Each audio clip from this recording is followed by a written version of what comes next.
Yeah, I mean, I feel like this show has it's about exploring alternative views on the things that people even consider alternative or alternative. So yeah, man. I mean, your position on hypnosis has always been interesting to me. I'll definitely talk about that. I'm kind of curious about the mind control stuff too, and I have a magic background. A lot of the stuff that Ask anything you want, simple as. really beautiful, Yeah, beautiful, anything, and we'll just go with it. Cool. beautiful, beautiful. All right. Well, I'm ready to roll into it if you are. Yeah, cool. Perfect. Ladies and gentlemen, today we have Jonathan Royle, the magical guru, hypnotist, trainer of people in the various mind sciences, i.e., NLP, various healing modalities. I mean, you teach hypnotherapy, NLP, stage hypnosis, magic and mentalism. You've done stage shows, you've performed corporate, you've done navel gazing readings, all sorts of things. First of all, Jonathan, I just want to really thank you. Thank you for coming on Open Loops.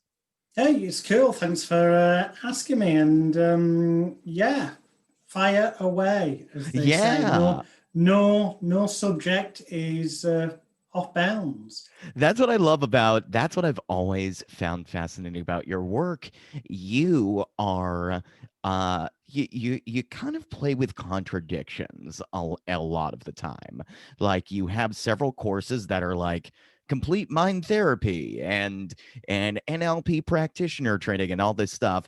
But then once you watch one of your courses, and I'm thinking of some of the hypnotherapy things that I've watched, you very immediately are like, by the way, all of this is not real. There is no such thing as hypnosis. It's all placebo. I'm curious about that. Like, is that still your theme? Is that after all these years, if somebody signs up for like an NLP training with you, Mm. what are they? How much are you going to load them with like the placebo angle of things? As much as they need, because the simple fact is, any hypnosis, NLP, Tibetan mind control, it doesn't matter what winky wanky name you give it, but anything Yeah, to do with psychological mind talking therapies, whether it's in the hypnotic realm, psychotherapy realm, whatever. yeah, Any trainer who does not teach you and categorically tell you that 99.9% recurring of the reason why it works when it does work, and that's the key, because there's nothing on this planet that works 100% of the time with 100% of the people. And anyone who claims that is full of BS. Simple as. right. And you know, I'll quite happily I will give somebody $1 million, no problem, if they allow me to take 100 random people with post-traumatic stress disorder and then use exactly their wonderful new age excuse the language, winky wanky technique that they've come up with, that they're Yeah. marketing, on the 100 people, and get 100% success with 100% of those people in a single session.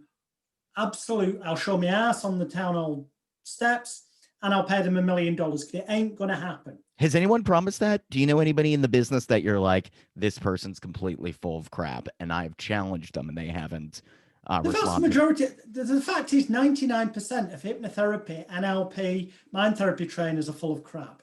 99.9% of them recurring, because if you take the tens of thousands of trainers around the world and do the percentage figure I've on about, that would give you a handful that is in the realms of maybe 30, 40 trainers around the world who actually are what I would consider worth bothering to listen to. And the Wow. key reasons being that the other tens of hundreds of thousands of them are full of shit. Because what they've done is they've done a course with somebody who doesn't know what they're talking about anyway, who is going to teach you that it's this technique, it's that technique, and delude you into thinking you've got some kind of special skill or ability. Don't get me wrong, you do have a special skill or ability as a fully knowledgeable and correctly trained therapist, more so low than the people who believe hypnosis, some special power, or this technique is going to activate a certain part of the brain. No, it's not. Simple fact is, when it works, which is not all the time for anyone, with but when it does work, it works 99.9% of the element because of the placebo effect, which is not a negative like lots of people make it out to be. The simple fact is the majority of conventional medicine works because of placebo as well. So we'll push placebo aside for a second. The other small section, but it's a massive section, is that the client has to be ready for change. Simple as that. If they are not ready for change, it doesn't matter how wonderful your miracle worky technique is, it ain't going to work. Simple. The client's got to be ready and committed for change, because the truth of the fact is, and if this upsets anyone listening, I couldn't give a shit. Upset them. I want you to. Because if you are upset by it, it means that you're one of two things. You're either a wanker who's spent an absolute bloody fortune on courses that have lied to you, and now the trouble is, due to cognitive dissonance, not allowing you to accept the fact you've been ripped off for thousands of pounds for a practitioner course, then a master prac, then an advanced master prac, then some new age title they come up with for another certificate to take more money off you. If somebody taught you properly in the first place what the true keys to mind therapy are, then the fact is you never need to go on any other courses ever again. Now, that sounds contradictory, because I've got tons of different courses. Yeah, I was going to ask. And if you buy them separately, they're only one piece of the jigsaw. But in the context I'm talking, which is these organizations that charge thousands of dollars to get your certification so that you can then go out there and start treating people. My comparison to that isn't one of my little home study courses. My comparison is a thing I call the Elite Hypnosis Bootcamp, which on my website, magicalguru.com, there's a section, Elite Hypnosis Bootcamp. Now that retails at $5,000, but I shouldn't really say that, but I regularly, at least 6 months of the year, not in a row, but intermittently, have it on offer at $497, 90% off. Wow. And it categorically comes with this guarantee. And this is a guarantee that sums up what I'm saying about the majority of hypnosis, mind therapy, and NLP trainers being full of shit, because they will not offer you a guarantee like this. The guarantee is that when you study my Elite Hypnosis Bootcamp, firstly, you will never need any other form of video, printed, live, in person, any form of training whatsoever from anyone, anywhere in the world ever again, on anything to do with hypnosis, NLP, mind therapy techniques, or even marketing your business, which is one of the biggest things that people don't teach you on courses, and ironically is one of the biggest keys to things working when they do. The client's already got to have been brainwashed and with positive intent, conditioned to be in the right frame of mind for whatever winky-wanky ritualistic seeming process you do to work to its maximum potential when they actually get in front of you, whether that's in person or on Zoom via a video platform. It really doesn't matter if you've set up the psychological framework right. So I guarantee you'll never need any more training. I also guarantee, because it's about making money as well, and people go, no, you can't say that. Well, yeah, you can. Because if you're going to do this as a business, if you're not making money, it means you're not doing any good anyway, because you need to be seeing people to make money, so you need to be seeing people to help them. But it's further than that. You need to be charging a really good fee, above average ideally, because of the perceived value. The more expensive you are, the more likely it is to work for the client. Yeah. So I categorically give a money-back guarantee, a full 1 year, 100% satisfaction money-back guarantee on my Elite Hypnosis Bootcamp. It categorically says that if during the 12 months from joining, in the 12 months following from joining, if you do not make at least 12,000 United States dollars more bottom line profits, that's profit after expenses, not turnover, because turnover is vanity, profit is sanity. At least $12,000 more bottom line profits from your mind therapy business than you did in the previous 12 months before joining the bootcamp, you can have 100% of your investment back. And the fact is your investment, at least 6 months of the year when I've got the 90% thing off, is only $497. I tell you, you shouldn't be charging less than $400 to see a therapy client. That's the bare minimum you should be charging. Otherwise, you're just joining the rounds of most of those jobbing therapists who are charging in America like $100, $150, $200. In England, sadly, believe it or not, charging £60 to £100 sterling.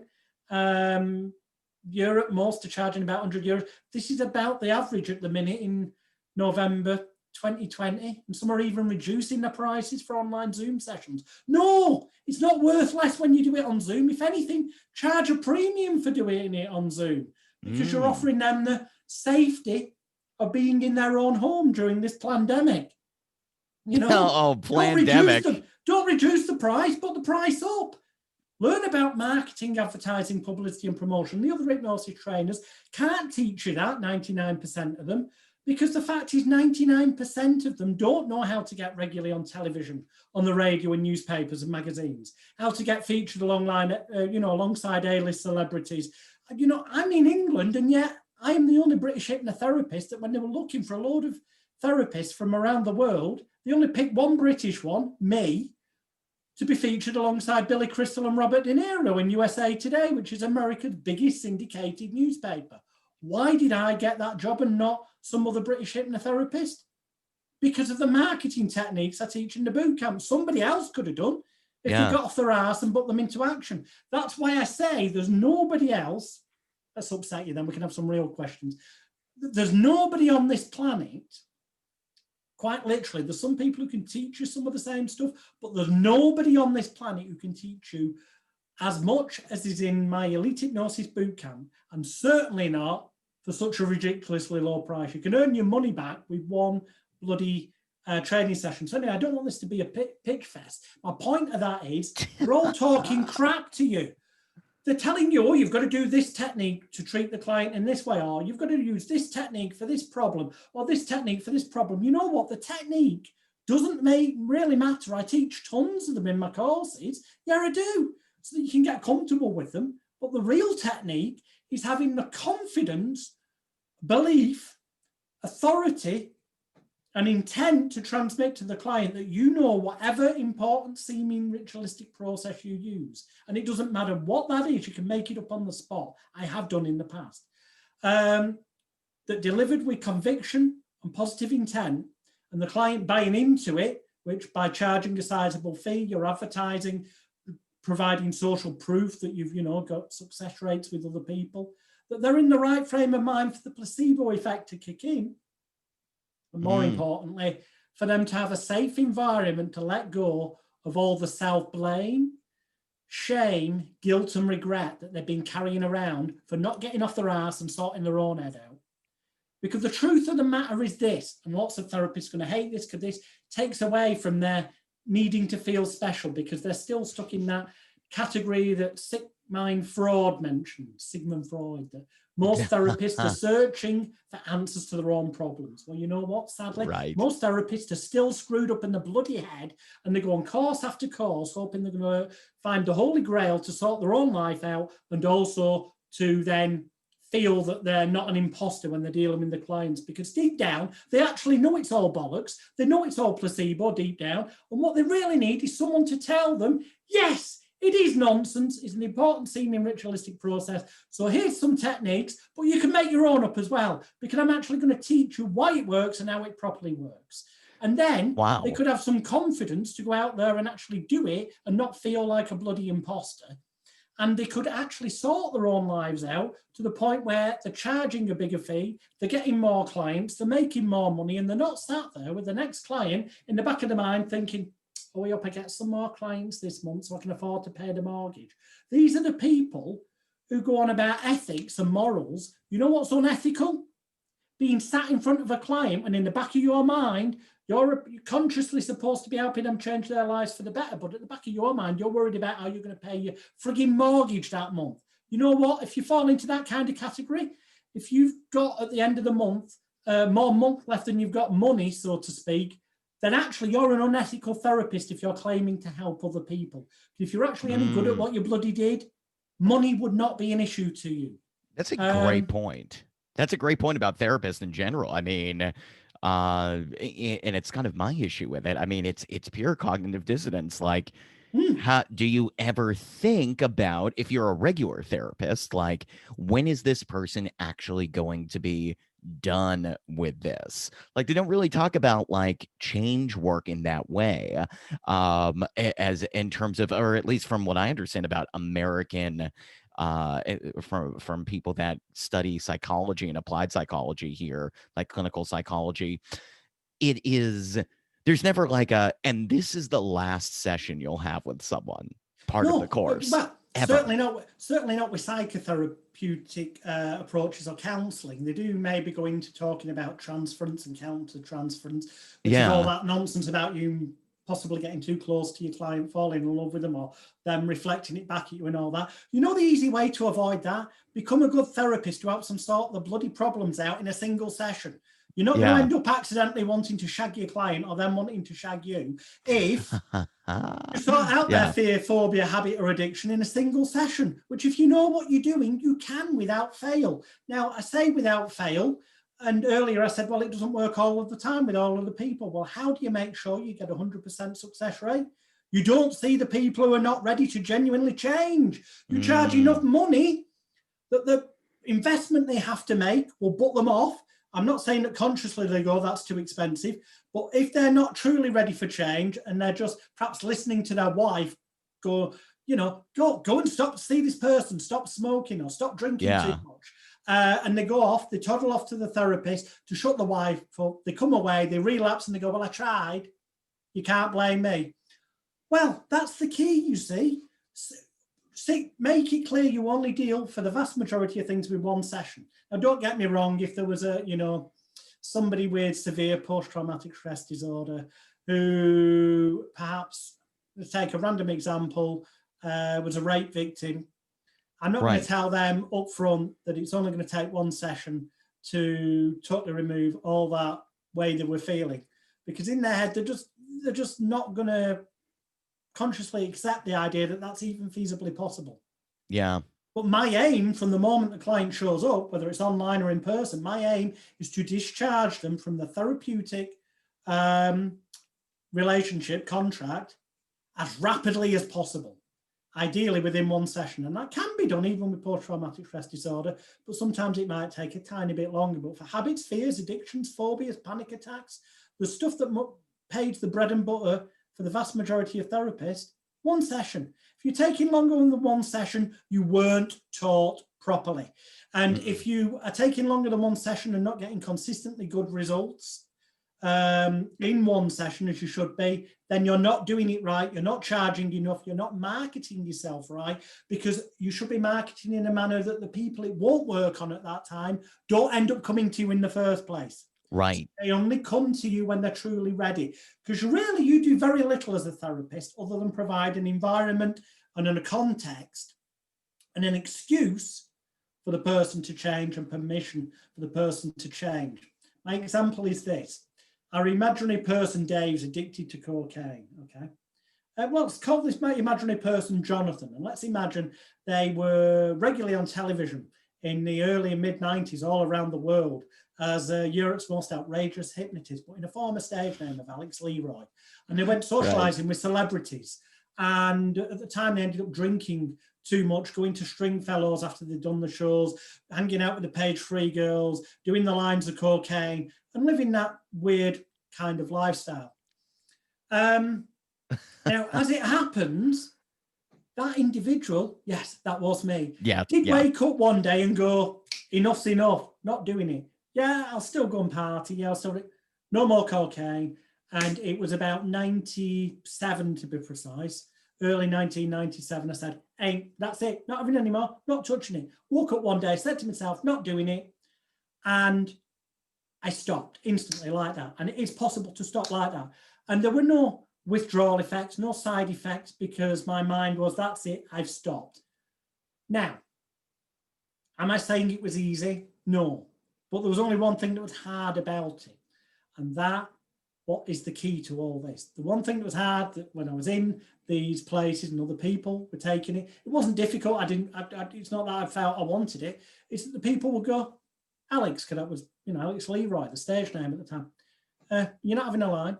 And I go, no, thanks. And they go, you doing it last week? I go, no, I just quit, stopped. These people would actually almost like want to push it on you. Yeah. This isn't just, this example's with cocaine, but it happens with people who used to drink a heck of a lot of alcohol and they cut down or stop. People who smoked who now don't go outside or go outside but stand there but don't have a cigarette and just talk to me. The people go on, have one. You know why? Because those people, the environment, they feel a threat to their own sense of identity. And it's like a signpost to them that it's possible for them to stop if they got off their ass and decided to. But the thing is, they know deep down that all it takes is for them to make a decision and take action. But they know that if they suddenly did that, they have to admit to themselves they could have done that sooner. Which means they have to admit to themselves it's all their own effing fault, the situation they're currently in. Right. So, and that's very painful. So people go, no, and they end up relapsing. I didn't, because my mind was set on it. That was the hard bit. But a lot of therapy clients will come along. Okay, if they're not 100% ready for change, let's start from the beginning. Let's go with Dave. Dave who drinks too much. One morning, Dave wakes up, he goes, right, empties all the alcohol in the house. He goes, I might have a drink at Christmas. That doesn't mean I'm a failure. I might have one on my birthday. Even if I want one on Friday when I go out, I can have one, but I'll stop when I want to. I don't have to drink every day. I'm not waking up and having a drink. Simple as not doing it. And he decides. And he goes to work that day. And yeah, it looks a bit ropey for a day or two until his body totally reclimatized, but he gets through it. But then he bumps into people. And they go, Dave, you've been in the pub now for like 2 hours and all you've had is the strongest thing you've had is a shandy. Normally by now you've had 8 pints, 3 shots, whatever. What's going on? Dave says, I've stopped drinking. Or at least I've stopped drinking in excess, I've got it under control. And they go, oh, wow, just have one then to celebrate. Because people try pushing it on him. Dave goes, no, it's okay. And then they say, well, Dave, if it was that bloody simple, why didn't you do it years ago, you flipping idiot? And that's what their family and friends and trusted ones say to them. Why didn't you do it earlier rather than pissing all that money down the drain and damaging your health? And it makes Dave feel bad. Yeah. So what does Dave do to feel better? He relapses to prove it wasn't that easy, that it wasn't his fault for not getting off his ass and making the changes before. And he ends up drinking a bit too much and going back to it. And everyone goes, we've got Dave back because it's no longer a threat to their identity. Right. Like we talked about before. But the family and friends who it's not a threat to their identity, they stop attacking Dave as Dave perceives it because he started drinking again. And they go, oh, we told you it wasn't that bloody easy. Well, that's how relapses occur. Now, if we create this imaginary scenario where Dave has decided that he wants to stop drinking, but deep down at an unconscious level, maybe, he may not consciously be aware, but part of him says, you can't just stop instantly because people will say, why didn't you do it sooner, you idiot? But deep down, gut feeling, he knows. But he's scared. He don't want to do that because he don't want to be attacked. So what's he do? He looks around and he asks people. And somebody says, I went to this famous hypnotherapist or Tibetan mind control person or whatever bloody modality it is. And you know what? After one session, all those cravings and desires that I once had in the past, completely gone. Something I thought would be so difficult to achieve proved itself to be so ridiculously easy. Here's the number. Go and have a look at the website. Dave Toddles Home looks at the website. The website's impressive. There's videos of people, male, female, young, old, different nationalities, all praising this wonderful therapist, Jonathan Royle. And Dave thinks, if all these people and my friend said that this, and he looks and he goes, that's pricey. From £500, not that it's £500 sterling, which is like about $700 or $750 at the minute, but that's from. But he's saying it's, a single session and it's guaranteed. Now in England, to put it in perspective, for most people, in England at least, £500 sterling is probably roughly their take-home pay after tax, national insurance, and whatnot, and then they've got to pay, when they paid the mortgage, Right. they've got to save up. They've got to make a commitment, or they've got to put it on a credit card or something to come and see the therapist, or break into the savings. There's some real commitment takes place, and that's the key. So they've got a belief factor in the therapist, a real commitment financially. They make the call, they book the session. And then the therapist, especially if it's me or one of my students, will go, okay, Dave, I'm going to send you a questionnaire via email. That questionnaire must be completed and returned to me through the post. It must be sent to me. Doesn't matter where you are in the world, I don't care. You have to send it signed for delivery so that I've got it guaranteed at least 48 hours before your appointed session time. If I do not have it by then, the simple fact is you will have lost your money, because I can't do the session with you unless I've got it at least. You understand? So Dave has to jump through hoops. There's commitments being made here. And Dave will get this questionnaire, and this questionnaire will tell him that the first part, well, all of it has to be completed in handwriting. So he's got to print this out, and he might not have a printer, so he might have to email it to somebody to get it printed out. There's more commitment to his therapeutic change process taking place here. Eventually, he gets it printed out, and he follows the instructions, which are he has to complete the answers in his own handwriting, in blocked capital letters. Yeah. And some of the questions say this must be completed in blue ink. Some of them say it must be completed in black ink, but he's very clearly stressed that if any of it's done wrong, they've lost their money that they've already paid up front to secure the session, because 50% of the money was paid up front as a booking deposit. The final balance, the other 50%, is due also in full before the time of the session taking place. There's cleared funds. So there's real commitment taking place here. The questionnaire comes back to me by the deadline, and then the appointed time comes for the session where we go through the important seeming ritualistic process. One of whichever I choose to do that day, frankly, because that way then I don't get bored as the therapist doing Groundhog Day, the same thing every time with every bloody client, which is one of the traps that many people fall into. So I do it so it entertains me as well. So that I'm giving my best voice tones and feel enthusiastic about it. And the intent is there transmitted to the client because I'm not bored from having done it numerous times already that day, that week. So you're giving the best to the client into what is a two-way pantomime in an unspoken manner. Because then Dave will lie there and go into a deep hypnotic trance. No, he won't, because hypnosis doesn't exist in the way you've been told it does. And even when it does, or if it does, if you argue it does, it doesn't matter what level or depth they're going. It doesn't. Because at this point, if they paid the money and they show up for the session, they're cured. Yeah. Whatever you do during that session now is ritualistic pantomime, because the key is now when they leave your room, where they can leave behind all the self-blame, shame, guilt, and regret for not having got off their arse and done this for themselves previously, which they always could have done. But for the reason they've already explained is why they don't. And that all happens at an unconscious level. Now, whether it's consciously or unconsciously, I would argue it's consciously with more people than would ever care to admit it. But let's just say it's unconscious. Yeah, sure. They leave the office, they bump into family members who go, Dave, you're looking well. What's going on? Oh, well, my skin looks better because I've not been drinking, or I don't smell of tobacco because I've not been, whatever it is, he points out he's no longer doing it. And they go, wow, you did this for years, didn't you? Yeah.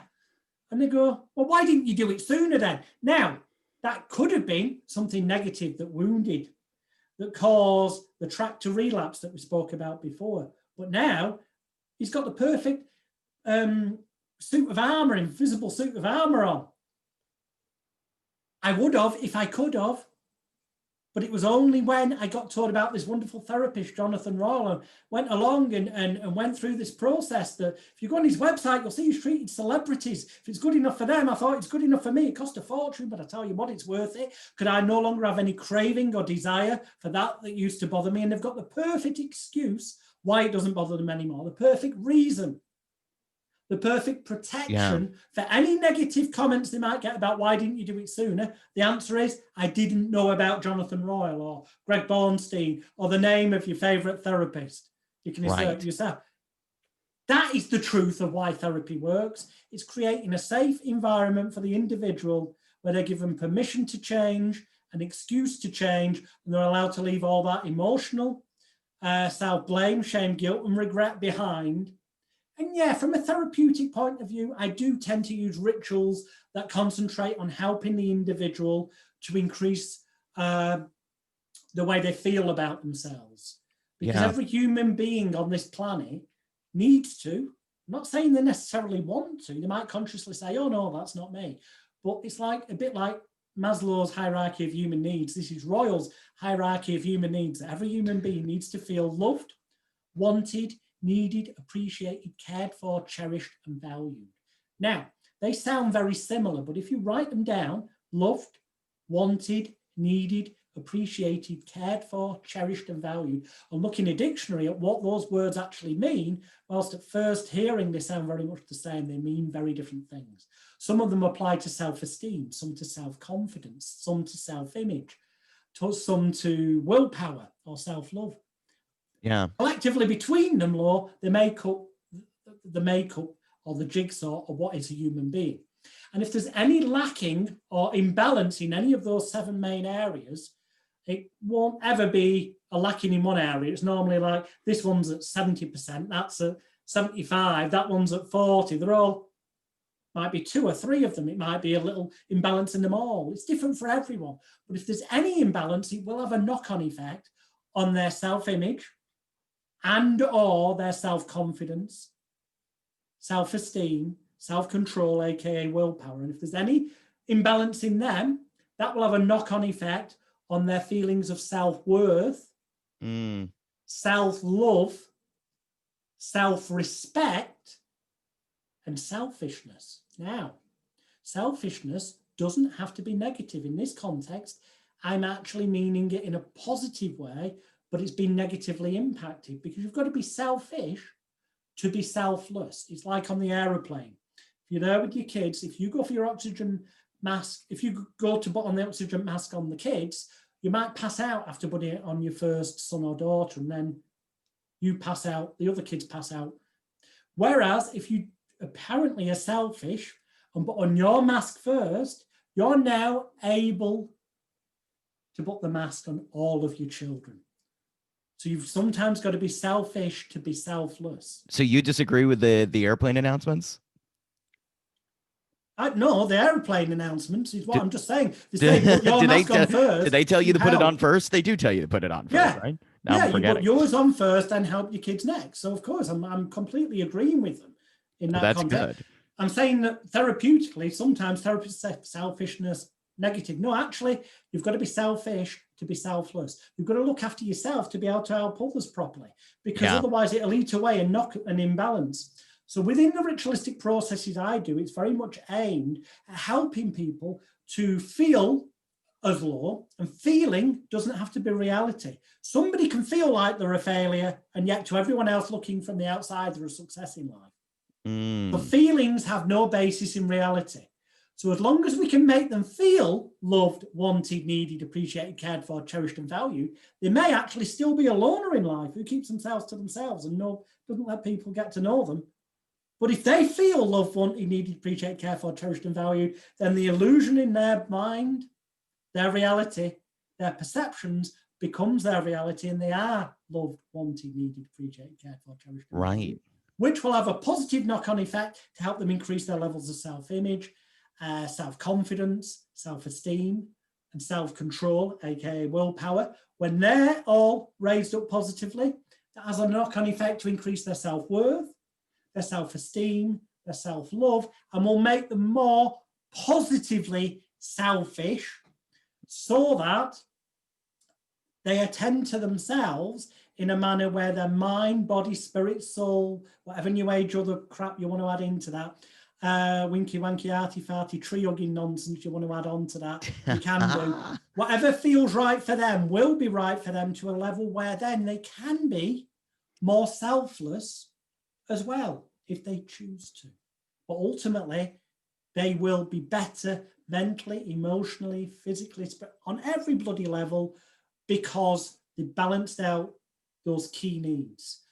Right. So yeah, I do have rituals that concentrate on those needs, which I call complete mind therapy, or another approach I call complete unconscious reprogramming of emotional disease and distress, the acronym of which is CURED, which conveniently means people who are in my Elite Hypnosis Bootcamp who qualify in CURED then can display a certificate, practitioner certificate, as a practitioner of complete unconscious reprogramming of emotional disease and distress on their advertising materials and website, and legally means they can have the word cured and acronyms thereof on their website, thus circumventing the advertising laws around the world that say you cannot claim to cure people or offer cures, or that they can be cured by hypnotherapy. Well, the thing is, loads of people do use that search term, but that is a legal way. If you are a certified practitioner of cured, complete unconscious reprogramming of emotional disease and distress, and you're offering your clients the cure, complete unconscious reprogramming of emotions and energies,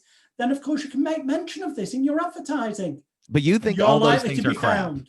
You think reprogram, you think like neurolinguistic programming, the thing. Nonsensically long program, nonsensically long pantomime. What about NLP. neuroassociative program, the Tony Robbins one, neuroassociative conditioning? It's just another name so we could sell courses and avoid the copyright at the time on NLP. So you're doing the same thing. Anyway. You're doing the same thing, but just because you know it works. Because that's what's interesting about you. Like, but I also teach my students the truth.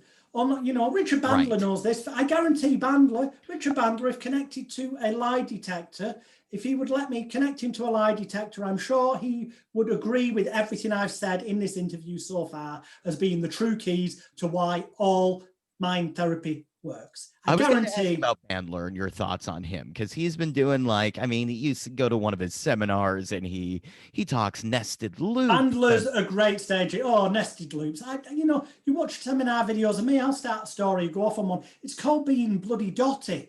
And then your mind wanders, you start something else. Oh, and then what it is, then we'll finish off the first, finish them off backwards at the end until that resolution is there and people feel, thank God, now I know the answer to them all. You know what? Yeah, it's great for public speaking. Get a new set of teeth. Yeah.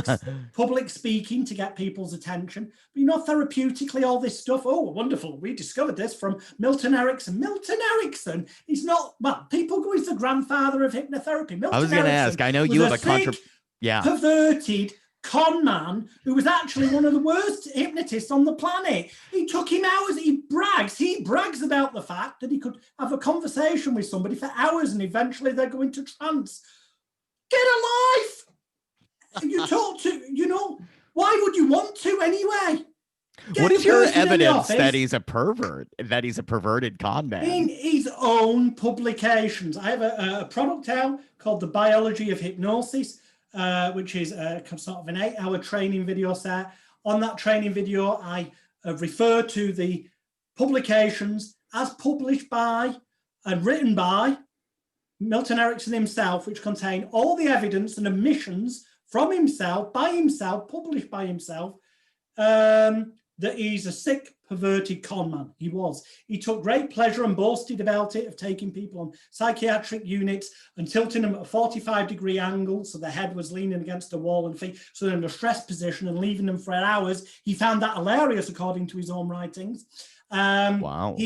He encouraged women to come to the next sessions in shorter and shorter skirts just to prove that he could.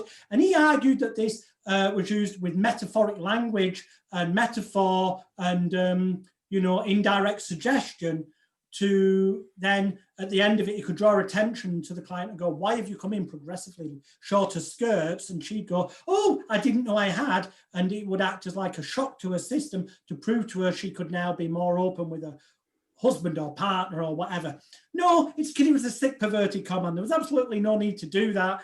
A normal one-session treatment approach of confidence boosting and the things I've talked about, and if the woman really wanted it, enabling her to overcome any PTSD, memories of traumatic sexual experiences of the past, could have all been done in one session. Milton Erickson was crap as a therapist. If you want to see the evidence more, go and get the Biology of Hypnosis.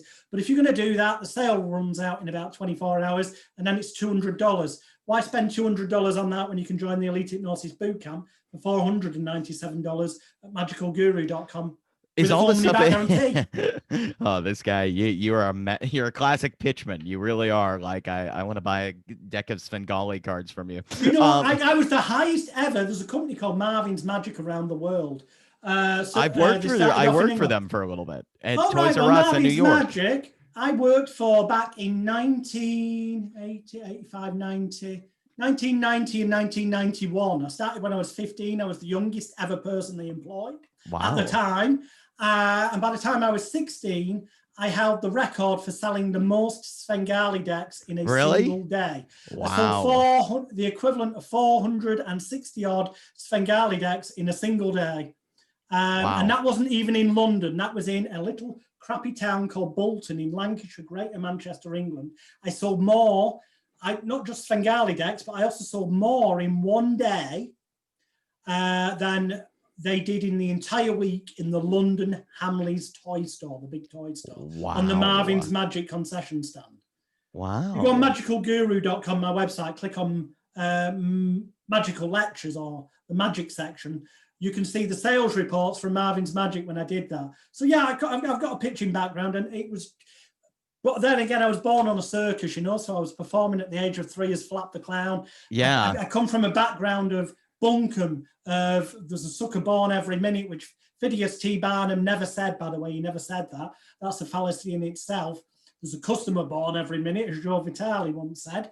It's probably more true, but I come from a background of sleight of hand, trickery. I've done magic. I've done contacting the dead, clairvoyance. And you know what I learned from them all? The What? key to them all is placebo. People need permission to change, an excuse to change. They want an environment where they can feel safe to believe that there's something more. Yeah. So that it removes the blame from themselves. All that self-blame, shame, guilt, and regret removed from them. Some people do that through spiritualism and all this. The truth is, spiritualism's nonsense. Religion's nonsense. Therapy's just placebo and the stuff I've talked about. But that doesn't make it worthless. It's worth every penny we charge the client, and we should charge a high fee because our time's worthwhile. Because when we know it's nonsense and apply that ritual in a really good, strong intent and confident manner, then it will make that client feel safer and more able to offload that self-blame, shame, guilt, and regret, and leave the office with that invisible suit of armor in the manner that I spoke about earlier. So wait a minute. Tell me this then. There are a lot of questions you've brought to my head, but let's start with this. Like Richard Bandler and John Grinder. There's a famous story where they'd open the seminar like Grinder would be like everything is hypnosis, and Bandler would be like there's no such thing as hypnosis. Um, why I've also heard the idea, and it's something that I definitely peddle sometimes, that like it's all placebo or it's all hypnosis, or is hypnosis the ultimate placebo? But you kind of think it's vice versa. Like you think everything's placebo and hypnosis is under the placebo umbrella. What Hypnosis just gives an extra level to the placebo process. The placebo can what be is triggered placebo? through tablets or pills. Do Just a you belief. believe It's a in belief trigger in somebody's mind. That's it. do you think there's But any magical quality about placebo that people are tapping into? well, the power of their own mind, but they always had that power themselves. It's just that with our example we gave earlier Yeah. of why people would relapse, for example, and why the whole process we went through as the therapist would then give them permission to change. Ultimately, there's nothing hypnosis can do that a person can't do for themselves. Fact. I see. That's the same with any holistic medicine or complementary medicine.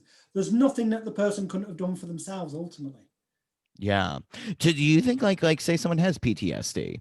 I mean, do you really think there is a because yeah, I mean, Jonathan, like if you look at what hypnotherapists talk about, they're always like hypnotherapy is like the one session or multiple session solution to something that could be traumatic for years. And they had to see the hypnotist to do it. I mean, can you imagine a world where people could learn how to undo trauma like that themselves? Do you believe that's possible, or does someone have to guide them through a process? It's fully possible if the individual believes it is. The trouble is most people, cognitive dissonance would kick in and they would not be able to accept for themselves that just making a decision, they could effectively, metaphorically flick a switch in their mind or use a simple process like imagining going into a control room in their mind, finding the right switch for what they want to deal with and flicking it the right way. They wouldn't accept that maybe consciously enough to allow it to happen at all levels, including unconsciously, subconsciously, call it what you will. These are just labels and tags that someone's made up, they're constructs. So that will get in the way of them allowing it to happen. For the reasons we said before about the relapse. If the person truly believed enough, if enough authority figures in their life, if people were born, and this is the problem, if people were born into a world where from birth, their parents told them, and genuinely didn't just say it because they wanted to be good parents, they'd have to believe it so that they were transmitting the intent through body language, voice tone, and everything, almost feeling the energy to their child that you can overcome anything by using this technique in your mind. That as long as they transmitted that to their children, the children grew up, and as long as then the teachers that they're told to trust had the same consistent message. And then the people that they, as they get older, politicians have the same message. And all the people that society go, authority figures, people of power, all gave the same consistent message that every individual on this planet has the same potential within the realms of common sense, obviously. Somebody with 2 legs missing is never going to win a marathon as fast as somebody with 2 legs. They may win a marathon in a wheelchair or with, prosthetics, but there is going to be a cap to their capability. With those, unless it's an electric-powered wheelchair, it's unlikely they're going to complete the marathon as quick as somebody with 2 physical legs. So there's an element of common sense got to come into this. But generally speaking, everyone has the same potential.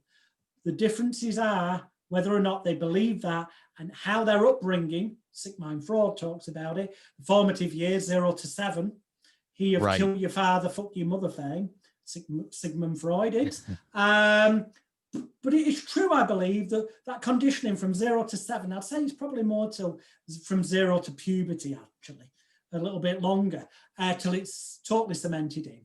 But if you were from birth told it's possible to flick this switch in your mind and you believed it, then people will believe that, especially if it was being confirmed by the teachers, their parents, their grandparents, the ones they trust, the ones they are supposed to be authority figures. But no, we're born into a world where society, with the exception of our parents, if we're fortunate, who will tell us they love us and that we're good and we could achieve things, although some people don't even have that, unfortunately. But generally, authority figures will often criticize. You must do better. You're not fulfilling your... Politicians will tell you you're not good enough or things are not possible. Teachers will. We're brought into a world where authority figures are actually to be feared to some degree. Please don't do that. Yeah. The whole system is engineered by governments. The word govern means to control and ment means mind. Government means mind control.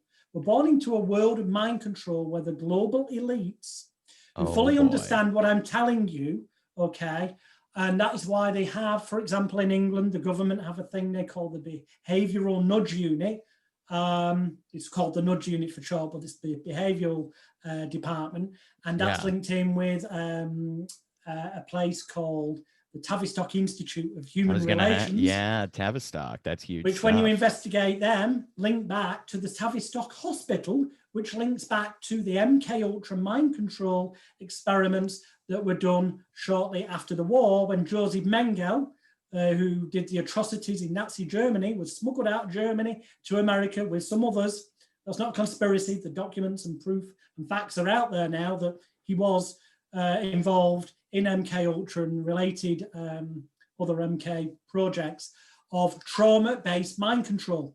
And the world we live in from birth to death is a world of purposely engineered trauma-based mind control and psychological disorientation and confusion, purposely created through disinformation, lies, propaganda and misinformation and distortion of truths through the media, who are ultimately controlled by the richer people above them, who are ultimately controlled by even richer people above them, till you get to the top of the tree, who are people in the shadows you've not even heard of.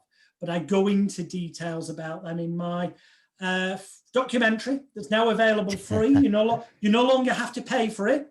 It's free. We used to have it for sale on Vimeo and Amazon On Demand. And yeah, you can still buy the DVD on Amazon of Extreme Danger, Extreme Hypnosis. It's time for the sleepwalking zombies to wake up.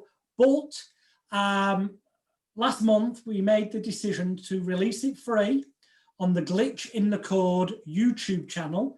You can also find it by going on magicalguru.com and clicking where it says Extreme Danger, Extreme Hypnosis.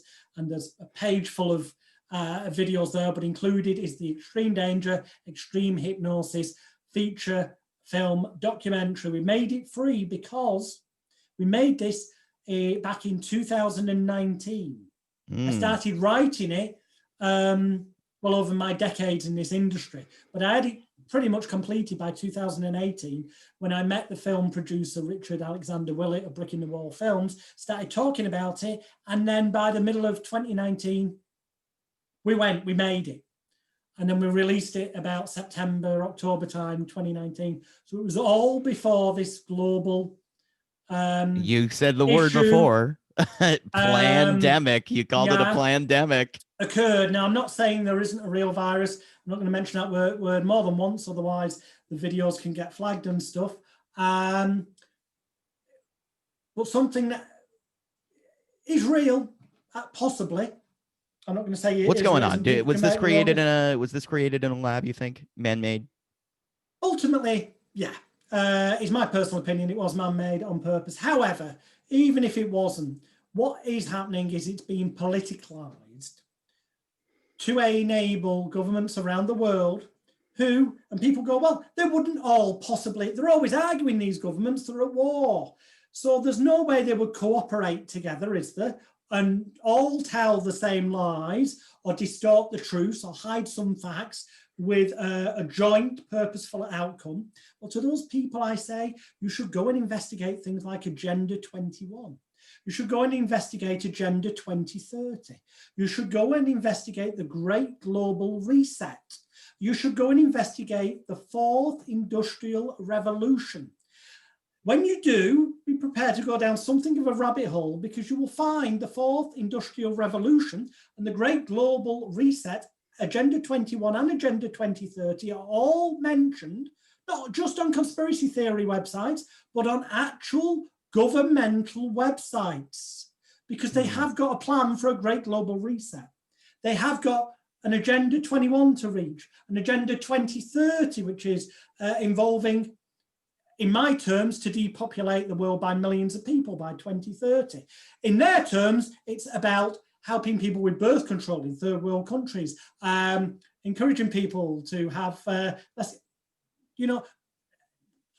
not get into whether there's going to be genocide and murder involved. Let's just say all innocent. Let's say it's all innocent, and it's about encouraging people to use contraception in third world countries and only to have a limited number of kids and that kind of thing. Ultimately, the end result's still the same, reducing the population by millions by 2030. It's in black and white document. What's the goal? What happens if you reduce the population? What are they trying to do, you think? Do you know what? I want to know what David Icke is pointing to. He's always like, oh, we're going into technocracy. They're going to control us with the chips. They're going to reduce the population. I'm going, yeah, but then what happens? Like, what are the rich going to get that they're not getting now? No, it's a game. It's a game. You just think they're doing it for themselves. It's a game. But look at it. When you investigate money is an illusion. I promise to pay the bearer on demand so much value. But yet there isn't that much gold in the world. Because of fractional reserve banking, there's more money lent out than there is actual monetary reserves. So they lend invisible money out that gets repaid, but that invisible money never existed. So they get richer by getting. This is why, if you shared all the money out in the world, everyone would be apparently super rich. But it's been proven through experiments that it would all trickle back to these people who know the secrets, people who value themselves, people who've been conditioned to feel a sense of entitlement and self-worth. That is the difference between going to a normal school and going to Eton. It's the brainwashing process you go through of you're worthy, you're entitled to this. You take somebody, right, who's fundamentally a genius in most things, just because they were born that way, but they've gone to not public, a normal school that people get to go to for free, and they're going with people who are incredibly poor as well, as opposed to a person who's got no particular talents, but just because of who the parents are, the money they've got, the social network, ends up going to this well-connected place. This person with no particular talent in life will get way further than this person who's actually got skills, talents, abilities. It's sad, but that's the way it is. It's not what you know, it's who you know. And it doesn't have to be that way. People believed in themselves enough, had enough confidence. Collectively, it doesn't work with just one person. It's got to work. This has got to happen on a big scale, but everything's geared. They know this. The global elites know that if everyone woke up, had more confidence in themselves, took a step back, stopped listening to so-called authority figures and went, what's in it for them? Followed the money and thought, that person stands to gain power over me. Yeah. Stands to gain a profit, or stands to gain a feeling of power. Because it doesn't have to be a tangible thing. Someone with loads of money, quite often the rich people turn to drugs because the thrill they got from earning more money disappears. They start taking drugs. The thrill from that disappears. So they start perverse sexual practices. The thrill from that disappears. So they have to find something else because they want to feel something good. Whereas the irony of it is, the true thing is that they've all missed the only way feelings are not reality. They're just what you believe in your mind. And when you learn to control your mind and direct it, you can have heaven on earth, because heaven and hell are created in your own mind. This is why some prisoners of war, when tortured, got through it, came out, got on with their lives. Others have just spent their life with what we now call post-traumatic stress disorder, okay? I was going to say... And never got anywhere. What is the difference? Because of the state of mind they were able to get into. Some people could go into a happy place, so to speak. Others didn't. Did you train your kids? I was going to ask about, I know you have a son. Do you have a daughter?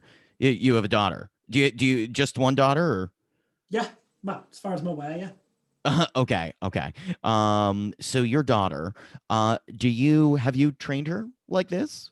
Like, have you taught her that everything's in her head and she's like able to have this, what you described, this ability to feel that she can do anything? From birth, constantly, in any way possible, reinforce the message that everyone is capable of almost anything as long as it's within their physical ability. Wow. Or as long as they've got enough money to do it.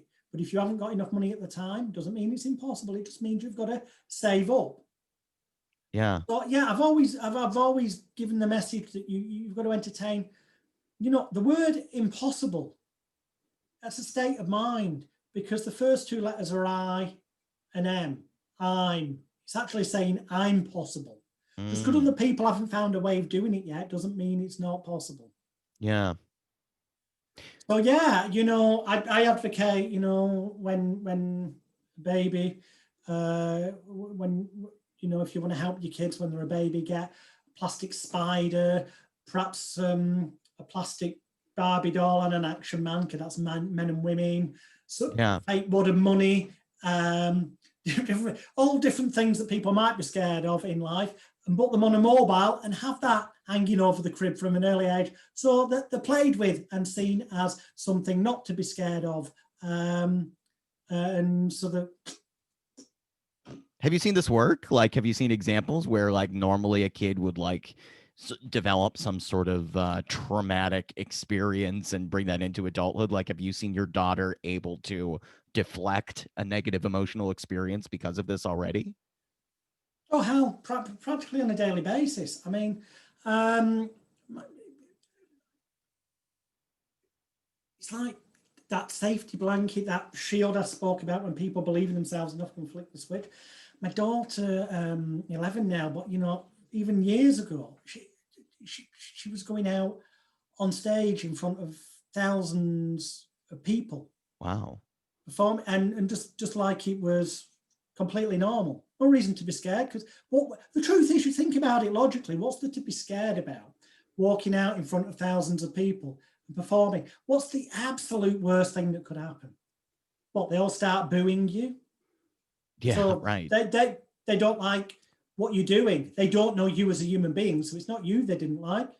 It's what you were doing. Fine. Everyone's entitled to their own opinion. You shouldn't let that haunt you for the rest of your life. Yeah. I'll be curious to see what she does with herself. I mean, conditioning somebody that actively, coming from that belief. I mean, Jonathan, I almost wonder, Well, like, it's not what? conditioning. I hate the word conditioning. Conditioning implies something negative.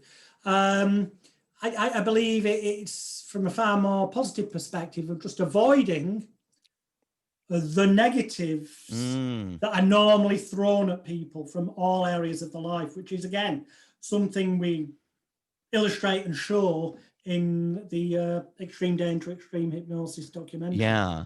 Well, do you think then? I mean, so if MK Ultra happened, which their Oh, we papers did. did, There's no doubt he did. and the what were they? I mean, if it's all placebo, if hypnosis is all placebo, then like, what do you think? What is mind control? If it's not hypnosis or suggestion, like, how would you define what's happening when somebody is a victim of MK Ultra or mind control? It's all the same. It's just to what scale, okay? Through pure normal disorientation and confusion, sending people propaganda messages, disinformation through the media. You can control a large proportion of a population into believing certain things so they will act in certain ways. You see it in the media now. Oh, if somebody hasn't got a health reason to not be wearing a mask, then they are Beelzebub. They should be ostracized in society, and people are, Right. dobbing in the neighbors. That's because they've been led to believe that that is what should happen through the media. And the lamestream or mainstream media are not reporting the fact that as recently as a couple of weeks ago, a court case occurred. I've forgotten the country off the top of my head. Was it Denmark? Anyway, that part's irrelevant. The point is you can go and search and find for yourself this is true. In court, the people won their case because it was found by the judge, by the evidence provided, that there is not enough evidence to prove any statistical value in the use of masks. In the context of the way people are being told to wear them and stuff, and also given the fact that 99% of people are not washing them every day or using a new mask every day or replacing them every 90 minutes, which is what the real advice is if you were wanting it to be beneficial. Interesting. So you've got to get your context right. Then a little bit further up the ladder, it's like, that fear element instilled in life of I've got to do what my boss says, otherwise I could end up skinned and unemployed. The real other end of the extreme, to get people to do things like going and killing somebody I was when going you to tell them ask, to. Manchurian Candidate, like, Yeah, well, what is then that? you're going to have to use severe trauma-based mind control. It's all trauma-based mind control. It's just down here. It's that fear of being the odd one out in society if I don't do what everyone else is doing. Here it might be the fear of losing the income that provides the lifestyle you've got. Now, at this end of the scale, to get someone to go and murder somebody and do it in a manner where you blank it out in your mind so you have no conscious recollection of doing it, well, that's trauma at the high level, and that will involve torture, maybe sexual abuse, and maybe hypnosis, so-called hypnosis, but because people believe, the ritual of hypnosis means something. The placebo element will work, but actually it's not going to work on its own. Just hypnotizing someone on its own, unlikely to work. Although if you did want to hypnotize somebody to go and kill somebody, you can. one of my tutors, Delavar, worked advising military and other people. And in his book that's in the Elite Hypnosis Bootcamp, explains how to do that. But the truth is, you've got to make the person think they're doing something that does not contradict the morals or the values. So at a low level, your mentor was like training people how to make Manchurian candidates. Yeah, one of my mentors, Delavar, yeah, God and Me. In his book, The Hypnotist Bible, he teaches how to create the Manchurian candidate type approach, and a lot of other stuff as well. I mean, in the simplest form, basically, if you take somebody, hypnotize them and regress them to believing and acting as though they're sort of 6 years of age, make them believe and act as though they're 6 years of age playing cowboys and Indians, and they're the cowboy, and you give them a cap gun in their holster, or inside pocket maybe, and tell them that when they see this big bad Indian, show them a photograph of a certain person, that when they see that big bad chief Indian, they want to win the game of cowboys and Indians, so they'll shoot them with a cap gun 5 times. They will pull out the gun when they see that person, shoot it 5 times. That will kill the person because it's a real gun. And that person will not think they're doing anything wrong because they believe, and they've regressed in their mind, moved to that area where they're acting as law and truly come to the point of believing that they're operating as a 6-year-old playing cowboys and Indians, and that it's completely within the moral code and value. So how is that? I'm trying to understand your perspective, because I've heard it over the years, and well, it's not a perspective. This is reality. I'm trying to understand your people not like it. The view. What I'm telling you is the truth. A lot of people might not like it, but there's a reason why. In the past, I've done stuff that would be deemed illegal in the real world. But because it was done for media projects. Yeah, I got to know about that. Puts it into the grey area of being acceptable within the law, giving it legal excuse.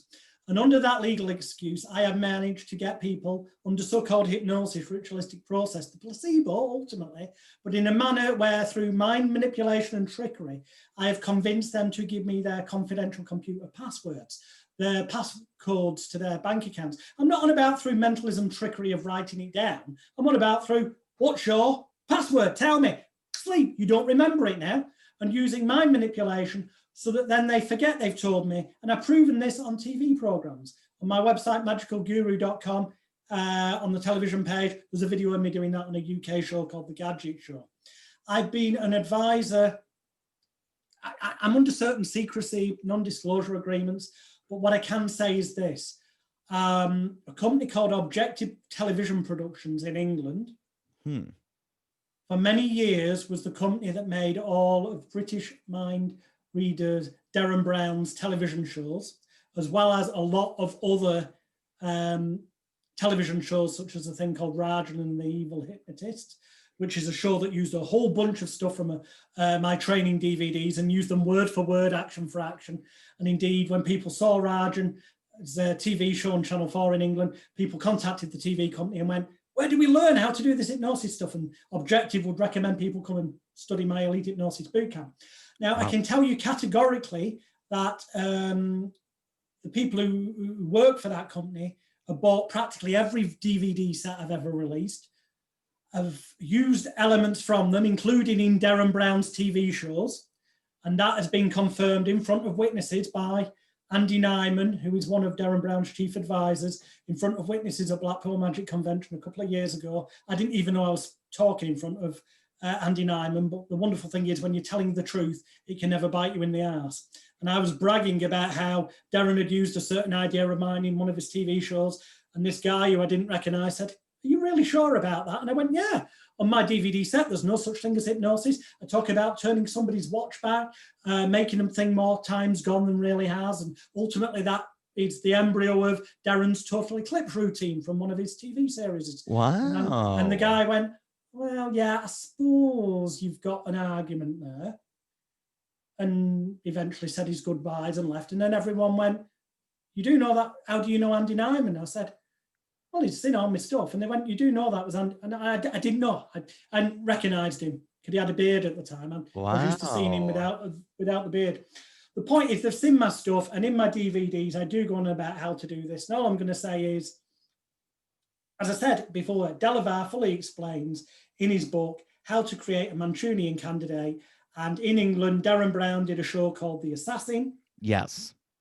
And in America, one of my colleagues who I helped promote one of his events in England before when he came over here, a gentleman called Tom Silver, through a TV company in America, did their own version of Darren Brown show that was called Brainwashed. Right. And they can be found on YouTube if you go searching.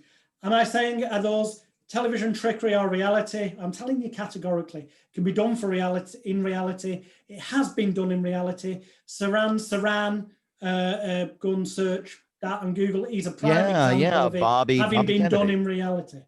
Yeah, okay. So this is interesting. So the line between placebo and mind control to me. Oh, placebo can be used to create negative, painful outcomes. It doesn't always have to be. People assume placebo is to do with because of the sugar pill. Take a sugar pill, no real Yeah. chemicals, and the person gets better if they believe enough.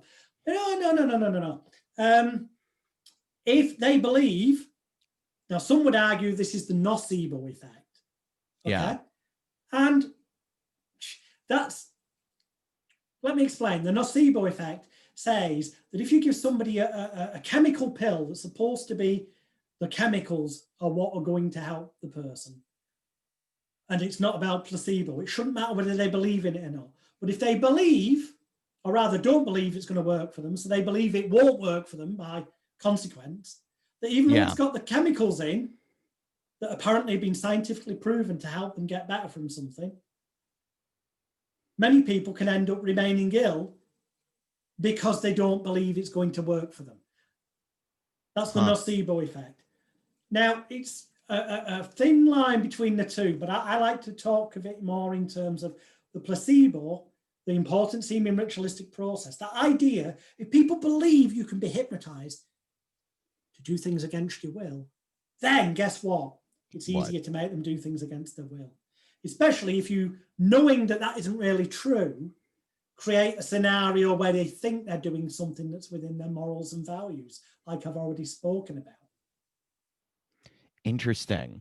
So even when you're, I mean, okay, regression. You're talking about regressing people to thinking they were a kid, but you just think it's all placebo, like even It's make regression. believe. It's make believe. All you've got to do is tell, if somebody believes that you are an authority figure, an experienced therapist enough, and you get them sat in front of you and you say, okay, just close your eyes, no formal hypnotic induction process, no long drawn out process. Fastest induction you could ever need on the planet is, could ever learn on the planet is, and now just close your eyes, and just so long as you keep your eyes tightly closed at all times, unless I say otherwise, then this will prove to be 1,000,000% successful for you. And as long as your pre-marketing, advertising, publicity, and promotion were effective enough that the person then made the decision to book a session with you and pay your above average price fee, then that is the only induction you need. Wow. What about a mind control victim? Like you're telling me they have to go through severe trauma Well, before. no, man, we're, the majority of the population are mind control victims at the hands of the governments through the Wow. disinformation and propaganda in newspapers, the media, and the lies and the nonsense. You know, when they go to school, the indoctrination process. Most of what they get taught isn't of any real mega use in the real world. Yeah. It's just teaching them to learn things, remember them, and repeat them when the authority figure tells them to, and they get rewarded when they pass an exam. It's learning them to obey authority. It's teaching them to learn to obey authority figures. That's what education is really about. It's part of the brainwashing process. So when you're From the making a global elite. Manchurian candidate, I mean, what it sounds like, Jonathan. I'm trying to, not that I'm trying to advise people on this podcast how to create like hypno assassins, but for entertainment purposes and intellectual purposes, And I purposely left the odd little bit out here and there. If you that's want good. them, if you really wanted to find them out, Lord, they're all inside the Elite Hypnosis Bootcamp for information, educational purposes only, obviously. Well, yeah, I mean, I also think it's important for people to realize like this is how it could happen to you. Like you're telling me it's sort of like it's like an acceleration of disinformation via either sexual assault or like created trauma. It's Like to that's what it's to depersonalize an individual. Right. Right. At one end of the scale, a person to achieve their full potential needs to feel loved, wanted, needed, appreciated, cared for, cherished, and valued. They need to have let go of all that self-blame, shame, guilt, and regret in life. They need that good self-image, self-control, self-esteem, self-confidence. They need that self-worth, self-love, self-respect. All those things I talked about earlier in the podcast. If they're all at like 100% positive, and they turn off the telly, they don't listen to television news programs, they don't read the newspapers, they don't fall for the bullshit without independently researching things from multiple scenarios, they don't automatically believe that a uniform means somebody's got to be abided by. I'm not saying break the law, what I'm saying is law. Just because someone in a uniform tells you you've got to do something doesn't necessarily mean that's true. Then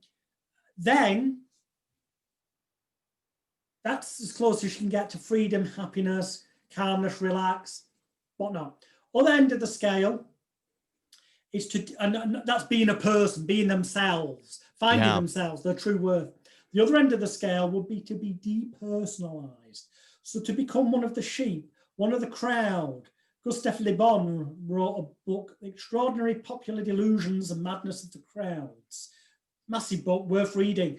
You think you're an individual, but when you get around other people, you tend to take on the group think. It's explained wonderfully in there. I explain it a lot in the Extreme Danger film as well. But then at the MK Ultra end of things, you sexually abuse somebody whilst causing them extreme pain and trauma, so that it becomes so painful psychologically, spiritually, emotionally, on every level of their being as human being to handle. They feel such a sense of shame, guilt, regret. How did I have it? And they start to blame themselves. They feel guilty. What did I do wrong? Then they will compartmentalize this and try and block it off and it splinters off and becomes a split personality. It's how multiple personality disorders are formed. It's in the world of mind control, it's called a different alter. And you can have multiple ones because they might get abused by one person in one way, and that creates one alter, one personality, triggered by a certain keyword or action. Someone else abuses them in a different way. And then they've got themselves, but themselves has got a part missing now. They don't feel whole because some of it's splintered off. Wow. Yeah. To get to that degree, you've got to be inflicting pain. But that pain and that sexual trauma, the physical trauma, what that's doing is depersonalizing the individual. If you go on magicalguru.com and click on Extreme Danger, Extreme Hypnosis, as well as the free film being there, there's other free videos. And one of them's where I break down the 8 steps of cult mind control, how they get you into a cult and keep you there, and how people should escape. And once you understand that more, you understand how, on a lower level, that's what the media are doing by lying to you, manipulating, controlling the narrative. This is really great. I mean, you explaining that really opened up something in my mind. I've never thought about, mind control as being the other extreme of what happens when a person, that spectrum of like what one session of a therapist or a hypnotherapist should be able to bring you, so you're a totally empowered individual that has complete control. Pleasure, laughter, relaxed, confident, feelings of self-worth, all that really good stuff. Over here, pain, feelings of shame, blame, guilt, regret, victimhood to the point shit. where it's a complete it's from one extreme to the other, and the global elites in everything they do try to chip away to depersonalize you, so that your life, ideally for them, is taken up working at least 40 hours a week for 40 years of your life, and then having to retire on 40% of the income as a pension that you couldn't afford to live on in the first place. So you never get a chance. You never get a chance to be you, to discover you. Wow. Why aren't you, I mean, I know you're training hypnotists and entertainers, but like you have a lot of courses about teaching people how to like change others. Why aren't you just teaching the public? Like, I feel like you could write a book, like, Paul McKenna has. I kind of get shadow banned, Lord, because I speak the truth. Now, shadow ban sounds a bit odd, but if I bought a certain video, which I have done, on somebody else's YouTube channel, we've tried this experiment, it'll get X amount of thousands of views. I stick it on my channel, it gets a few hundred views at best.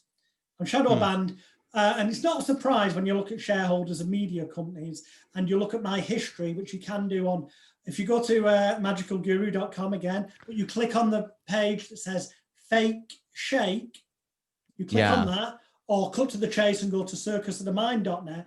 And I explain on the how back in the mid-90s, I set out on a quest to expose the media worldwide for the lying, fabricating people who make up fabricated nonsense stories is the majority of what you read or see on TV. And the stuff that does have a grain of truth in is distorted to suit whatever narrative the rich people above them have told them the public need to see and hear. And I went out to expose this. It slightly misfired, landed me in prison for a few months. Ironically, 20 years on, I'm in the Court of Appeal still, an ongoing Court of Appeal case that I'm hopeful of winning that will overturn that conviction. It's all take forever to explain. It's all explained on that page. But what it will show you is that I have first-hand experience from infiltrating from the inside, which you also see in the Extreme Danger, Extreme Hypnosis documentary, the world media, television, radio, newspapers, magazines, and finding out firsthand that the vast majority of it is lies, or if it's not lies, it's fabricated nonsense, or it's highly distorted propaganda with a tiny grain of truth, but in a certain manner, because the people who own, and there's only 4 or 5 people own 100% of the world's media companies. Yeah. Think about that. Only 4 or 5 people. And those people, while rich in their own right, socialize with people who are even richer or more powerful than them, who tell them what to do. It's no coincidence that Rupert Murdoch, the media mogul, has always backed the winning horse for decades in terms of who's become the prime minister or become the president. It's because it's part of his media's brainwashed the public to vote for the person that the global elite want in power. Interesting. So wait a minute. But with regards to like, why are you training hypnotists when you don't really think hypnotists have that much power? Like it's about the people, not about the hypnosis. Because sadly, even people who watch this will still deep down may resonate with them. You know what? Yeah, some people might be able to get over the cognitive dissonance and go, yeah, if I could just get rid of that self-blame, shame, guilt, and regret, the sky's the limit. Yeah. But then they start to do something to help themselves, and they will self-sabotage on some level for the reasons I mentioned earlier, because there's an unwritten, unconscious program in the computer banks that's been built up over years of, it can't be that simple to make those changes. So you still think you need a hypnotist figure in society? I think that a lot of people believe they need that. And because if they think and believe they need that, then it will be easier for them to make those changes just like that. But the truth is, no, they don't. They could do it for themselves. It's just they've got to totally believe with every nerve, fiber, tissue, and muscle in their body, from the tips of their toes to the tips of their fingers, that's all they need to do. If they're able to believe that fully for themselves and exclude these messages they've been told by the media, by so-called authority figures, that apparently that isn't true, then yeah, they can do it that quick. Or they could just speed it up by going to someone that they will buy into enough, making a financial commitment, a time commitment, and then offloading all that self-blame, shame, guilt, and regret, leaving it in the therapist's office, and being able to go out there with that invisible suit of armor on and have that safety shield of, hey, I didn't do it before because I haven't been to see XYZ person. Yeah. You know? So why aren't you doing it? I mean, why aren't you doing a course called You Don't Need a Hypnotist for the general public? Well, I've got a book on Amazon called The Perfect You by Jonathan Royle, which is the best self-help book on the planet. I know that sounds big-headed, but it's the most honest. It's only about 80 sheets of A4 paper, but it tells you all the kind of stuff. It goes into more depth of what I'm talking about here. Do you think we need hypnotists still? Do you think we need more hypnotists out there? Some people do, yeah. Unfortunately, some people have been indoctrinated so much, they do need a little helping hand, and there's nothing wrong with that. But I think then that for the hypnotist or therapist or whatever name they're going to call themselves, to be most effective, they need to be able to make enough money so they're not worrying about paying their mortgage for the reasons I said earlier, so they can give the best to their client.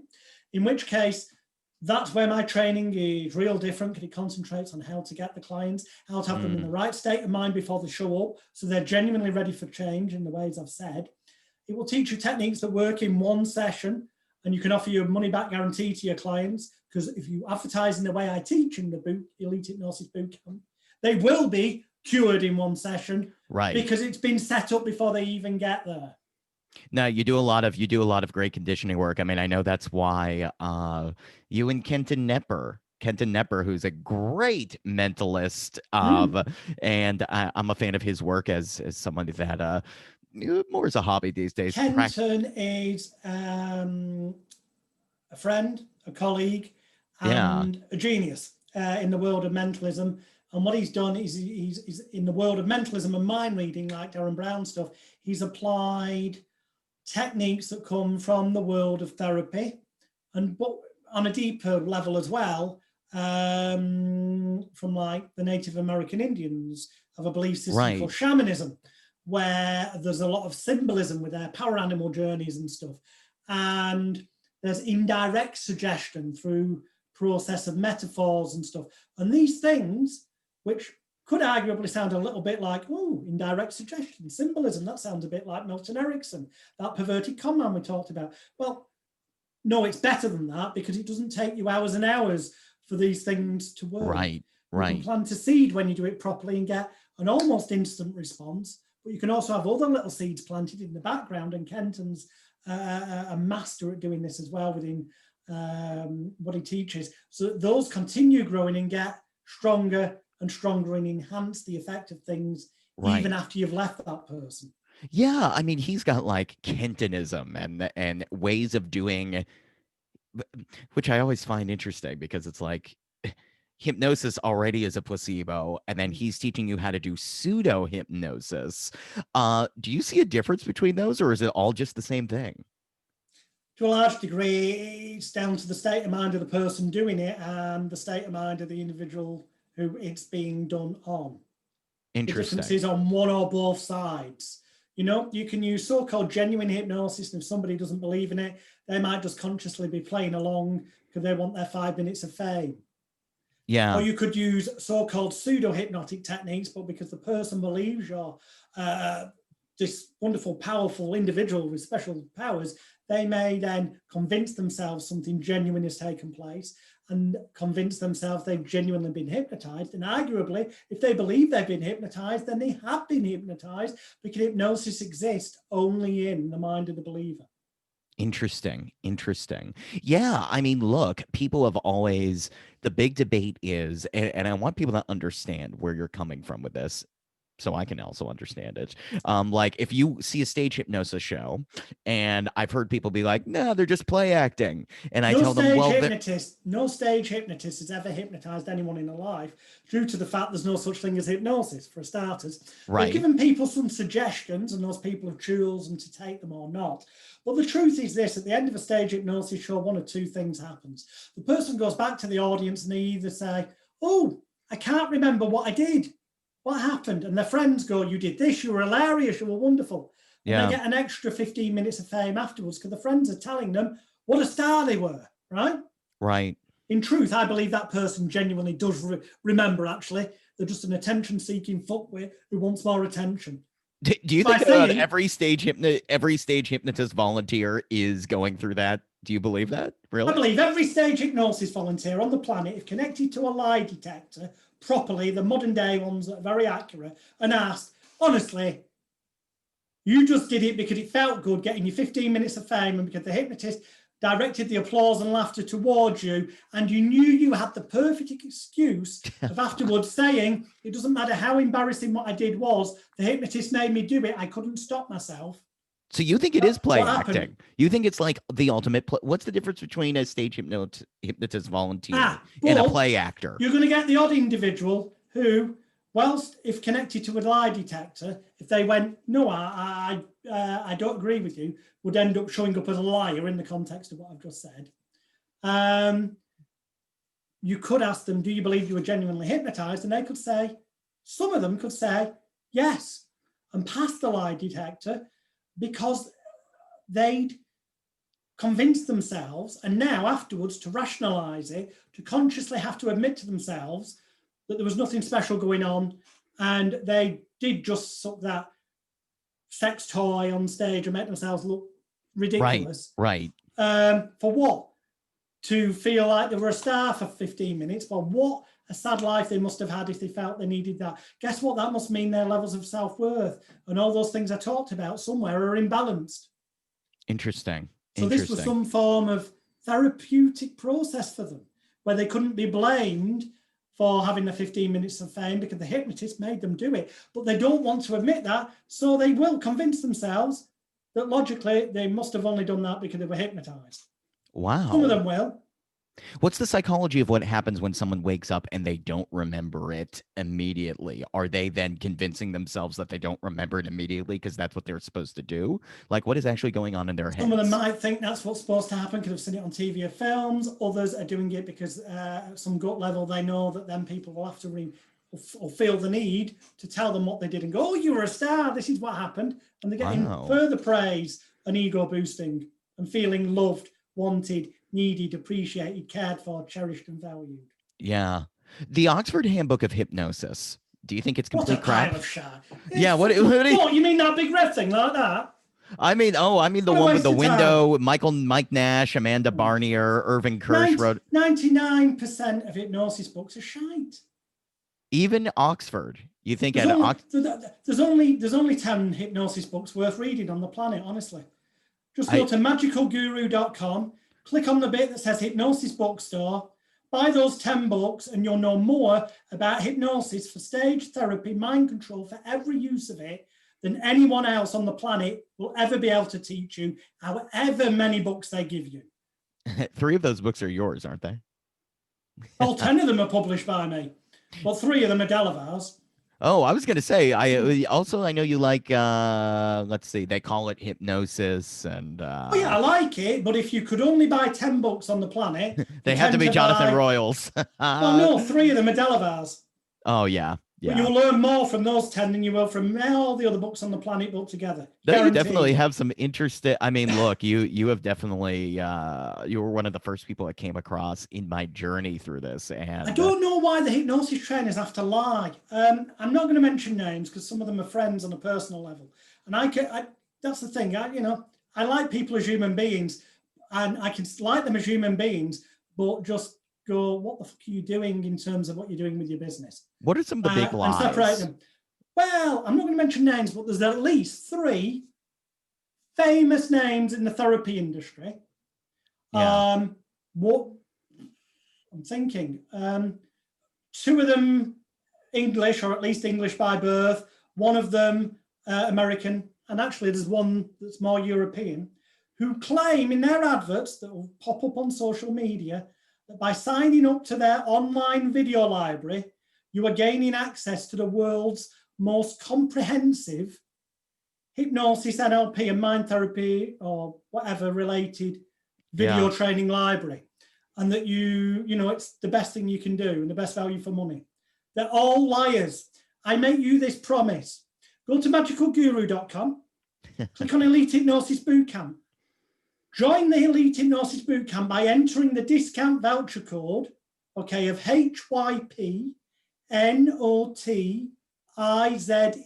That's hypnotize in block capital letters.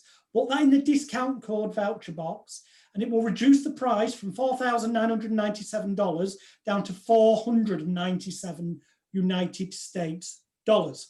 That will give you a lifetime membership to the Elite Hypnosis Bootcamp. It'll give you the ability to earn 18 world-class accredited diplomas, accredited by the International Practitioners of Holistic Medicine, the Mindcare Organisation UK Limited, the United Kingdom Board of Clinical Hypnotherapy, a whole bunch of other associations. Yeah, things you made up to sound good. Not all of them, actually. International practitioners of holistic medicine, totally independent from me. Go to iphm.co.uk. United Kingdom Board of Clinical Hypnotherapy, totally independent from me. As are another 3 of them, completely independent. Oh, I didn't realize that. I didn't realize that, because I know you've definitely come up with a lot of things that come up with a sound lot, official. but genuine, independent accreditation that leads to discounted insurance and perceived credibility. To an equal level or more so than other courses out there. Further, you will not just be learning from me, the 16 other world-class trainers in the Elite Hypnosis Bootcamp, including one of my colleagues, Richard Haggerty, who is a Bandler and Grinder, originally trained by them, NLP master trainer, who then went on and did training with John Overdurf and Julie Silverthorne, the authors of Training Trances. And he has a thing in there called 28 Days to Hypnosis Success that leads to you earning a diploma in rapid instant change hypnosis, which I guarantee you, when you study that, will mean you are better, able to get better results more consistently, more rapidly than people who've even done courses with Bandler and Grinder, because you learn everything they teach you are worth and more from Richard Haggerty. And that's just one tiny element of the bootcamp. The point being, what set me off on this rant is, I guarantee, or your money back, you cannot find any hypnosis trainer who is alive today, or NLP trainer, or mind therapy trainer using hypnosis anywhere in the world,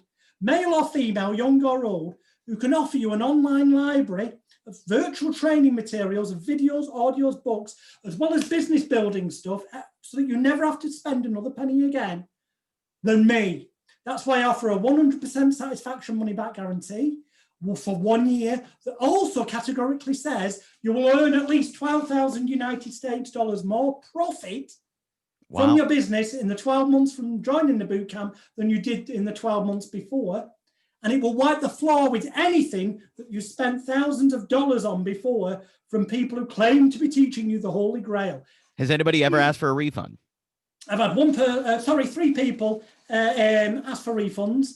One of them I gave a refund in the end, and the reason was because, despite the fact they hadn't studied what they were supposed to have done under the terms of the guarantee, I didn't need to legally give them a refund. But I did, because it turned out, I'm not going to mention, they had certain learning difficulties. It proved a bit of an issue to them. So fair enough, I helped them out. And I still give them help to this day. It ended up being successful in the end. It just took them a lot longer than expected. So everybody who's gone through this is pretty much, I mean, the other two people who got a refund, again, I didn't have to in law. The one key thing, and you can see on the Elite Hypnosis Bootcamp page on magicalguru.com, when you click on, before you go and book that discount voucher code in block capitals of Hypnotize, HYPNOTIZE, that you have to actually take action and use at least some of the marketing, advertising, publicity, and promotion techniques taught within the bootcamp, and be able to prove that you've actually used some of them, even if that's as simple as taking some of the example blog post, an example social media post, and posting them on your social media and being able to provide screenshots. Are you still seeing prove people? You've done it. Yeah. If they can afford to pay me, Wow. I like to do as little as possible for as much as possible. I have multiple streams of passive income, and we teach you that in the bootcamp. So I've got hundreds of products out there that, if you bought them individually, would cost you over 20,000 United States dollars to buy individually. Here's the thing. Everything I've ever produced over the past 30 years, along with stuff from 15 other world-class trainers, is inside the Elite Hypnosis Bootcamp members area. You never have to buy anything again. There's no upsell with me when you join the bootcamp. If you join the Elite Hypnosis Bootcamp, you become a member for life. You get access to everything I've ever released, plus stuff from 15 other world-class trainers. And if I release something new under my copyright, that's the key. If someone pays me to produce something for them, I'm not allowed to share it. But anything I produce new of my own copyright gets put into the bootcamp members area free of charge. There's never an upsell. Once you're in the bootcamp, you never spend a penny with me or anyone else ever again. And you will make more money, guaranteed, or your money back, just as long as you get off your ass and put it into action. Yeah. What are these other, you know, these people who are claiming they've got the biggest online libraries, most of them are actually members of my bootcamp, ironically. Wait, really? Yeah, or if they're not members of the bootcamp, they've certainly had a hell of a lot of my products. Wow. And I can prove that if I needed to in a court of law. I'm not going to mention names now, but I guarantee you this. Anyone who disagrees with that statement in the full context of what I just said and claimed, I'm more than happy to prove in any court of law. But bear in mind, it will then cost you an awful lot of money because you will be, of course, Oh my gosh. Wait a minute. I will it sounds arrogant, this, but I categorically will claim this. You go on magicalguru.com, you click on the tab that says Elite Hypnosis Bootcamp. Yeah. You scroll down the page and you'll find 2 links on that page where it says, click here for testimonials from people who've learned hypnotherapy, mind therapy, NLP, etc. from Jonathan Royle. And there's another link that says, click here to see testimonials from people who've learned stage hypnosis, street hypnotism, and demonstration hypnosis and group sessions. I guarantee you this, look at them, and you'll recognize famous name television life coaches and hypnotists. You'll recognize people who are filling 5-star theaters, cruise liners, who are filling massive seminars, who have got best-selling books around the world. I've taught more people, listen to this, if you can disprove this, I challenge someone to disprove it, okay? I have taught more people around the world who are today successful hypnotherapists or hypnotic mind therapy practitioners than any other living hypnosis trainer. Fact. Wow. Secondly, I've taught more people around the world who are actually successful, that's the key, actually successful stage hypnotist, street hypnotist, or using hypnosis in an entertainment environment combined with magic and mentalism than any other living person. Fact. What do you say to people that say Jonathan Royle has a huge ego? I'm sorry, the trouble is, when you're telling the truth, the evidence backs you up. And that's why you will not find me being taken to court for fraudulent, deception, obtaining money by deception, ripping people off by lying to them. But some of these people out there who are claiming to give the world's largest online hypnosis training library, for example, someone was to report them to the trading standards. If they're an English-based hypnotist, then they would fall under that. They could find themselves in hot legal water. Or if someone was to take their online course, let's say you've taken an online course with somebody who claims to have given you access to the world's largest online hypnosis members video training area, okay? Then do yourself a favor.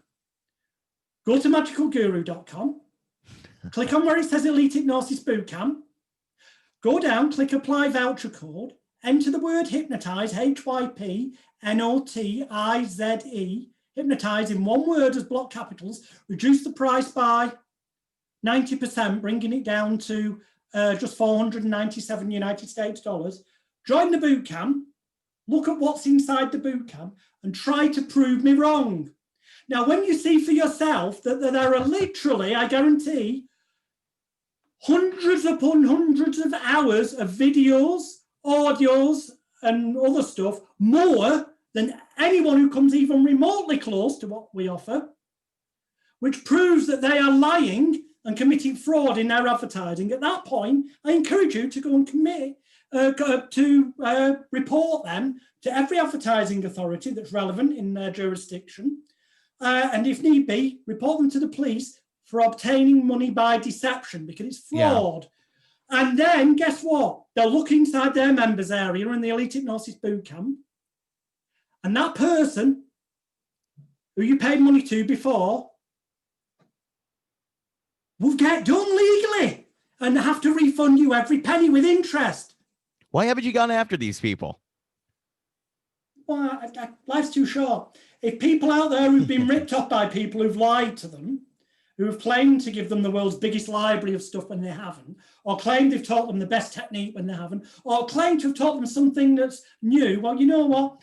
That's bullshit. I'll give you one example, and if this is not for fear of getting sued, because you can't sue me, it's true. A guy called Bob Burns in England came up with a thing called the Swan.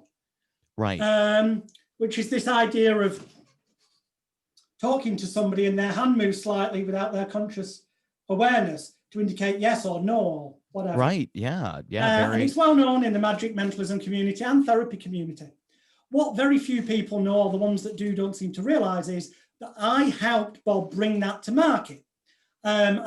He doesn't use it now, but I told him that the SWAN should stand for, if he was telling the truth, subconscious wave analytical negation, because what the SWAN is just a way of bypassing the critical faculty of the brain, an eyes open trance induction. He denies that. He says that's not the case, but it is. He also claims it's something new and funky, but as I teach in my cured training manual for complete unconscious reprogramming of emotional disease and distress, and I give a picture there from an out of print book on using a pendulum from the sort of 1800s, where here is held a pendulum, yeah? So that invisible bit here's if you're watching the video, is the chain or string and the weight of the pendulum. This arm is the table, and the person puts their elbow down, the hands like that, holding the pendulum. But if you take the pendulum away, we're suddenly in the position the hand is for the SWAN. It's nothing new except a name and a concept and a way of training it to make money. Was he in a training course with you? Did you have a phone call? Like, how did this conversation happen? Bob rang me and said, look, you've got so many products out there. How do I bring this idea to market? And I gave him marketing, advertising, publicity, and promotion advice free of charge. And then, you know what, ironically, a couple of years ago, he started defaming me on the internet. And when I then pointed out, that's very nice of you, isn't it? You're saying these bad things, but I helped you get that into the marketplace. And he then categorically posted stuff saying that I was a liar and that he'd never taken any advice from me. So what I did was, I know about GDPR laws, which basically mean I can't share private communications without permission of the individual who made the communication. So I posted and said, you are lying, and I have on file all the communications you ever made with me via email before ringing me when you got the advice. And he responded with, you're talking nonsense, you're a liar. If you think you've got that, publish it. So I very quickly got screenshots, as you do, and proof that he'd given me permission under GDPR laws. And then I took copies of the emails and Facebook Messenger inbox messages and stuff and published them all, and they can still be found on my Facebook at facebook.com/Alex the Hypnotist. Wow. Or just go to magicalguru.com and click and go and find my profile. But it's Alex the Hypnotist. It's under Alex William Smith, aka Jonathan Royle. We'll post the link. Click on photos, then click on albums, and you'll find one called Proof of Bob Burns' Defamation. Bob Burns, the SWAN, Proof of Defamation of Character. Oh, I missed where he's that lied about me in the fact that many of the major names, Anthony Jacquin's been known to say negative things about me in the past. But if you go on my website, magicalguru.com, and click on the button that says selfie store, go to my selfie store, selfie.com/Jonathan Royle, and you will see a product there called Hypnotorious Yahoo Newsgroup Archive. Now, Yahoo Newsgroups come to an end in December this year. We kind of already archived them a bit. Well, I downloaded the entire archive of a couple of decades, and it's available as a zip download. And anyone who wants it can get it it's about $2 because I bought a massive discount on it. There's massive information from therapists around the world sharing knowledge galore in there. But what you'll also see is posts from Anthony Jacquin thanking me for all the advice I've given him in the past when I taught him how to do a handshake induction properly at Blackpool Magic Convention, and then everyone witnessed him starting to use that method and it becoming his default method. And you'll see all the emails where he's thanking me and where he's asking all the other members, because he's on his journey of learning many years ago. He conveniently forgets that now, but the evidence and proof is there. So many of these famous names in the industry, now the ones that have slagged me off in the past and recently, where the evidence is, and it's not breaking data protection laws, because the Yahoo group isn't, because by being a member, you agreed that a copyright of all postings became mine. So by being a member, you gave me permission to publish them wherever I want, Anthony. So don't bother going to a solicitor. You'll waste What do you your think the criticism? I mean, Jonathan, like really, I've always wanted to dig into this with you because I was on a I lot forgot. The point is, I've forgotten more about hypnosis and mind control than 99% of them will ever know. I've been more successful than most of them, with the exceptions of your likes of Darren Brown and Paul McKenna, who ironically, you name any famous name, right, real big earners in this industry. Let's go stage hypnosis. Peter Powers. I was first on television with him at the age of 17 in January 1993. Since then, I have given him advice in certain situations. I've helped him with a smoking project he was doing. I've helped him with licensing issues in England. People come to me for advice. Ken Webster, who's got the longest running hypnosis show in the world, which you'll see on my hypnosisweek.com website, where I interview hypnotists around the world. Well, we didn't get on for many years. We do now. I've interviewed Ken, one of the best videos on there to go and watch. But when he was putting his Mentalism act together, I advised him on it, gave him help. Paul McKenna, when he ran a company called McKenna Breen Limited in London, which is when he was really, his TV series was on in the 90s and stuff.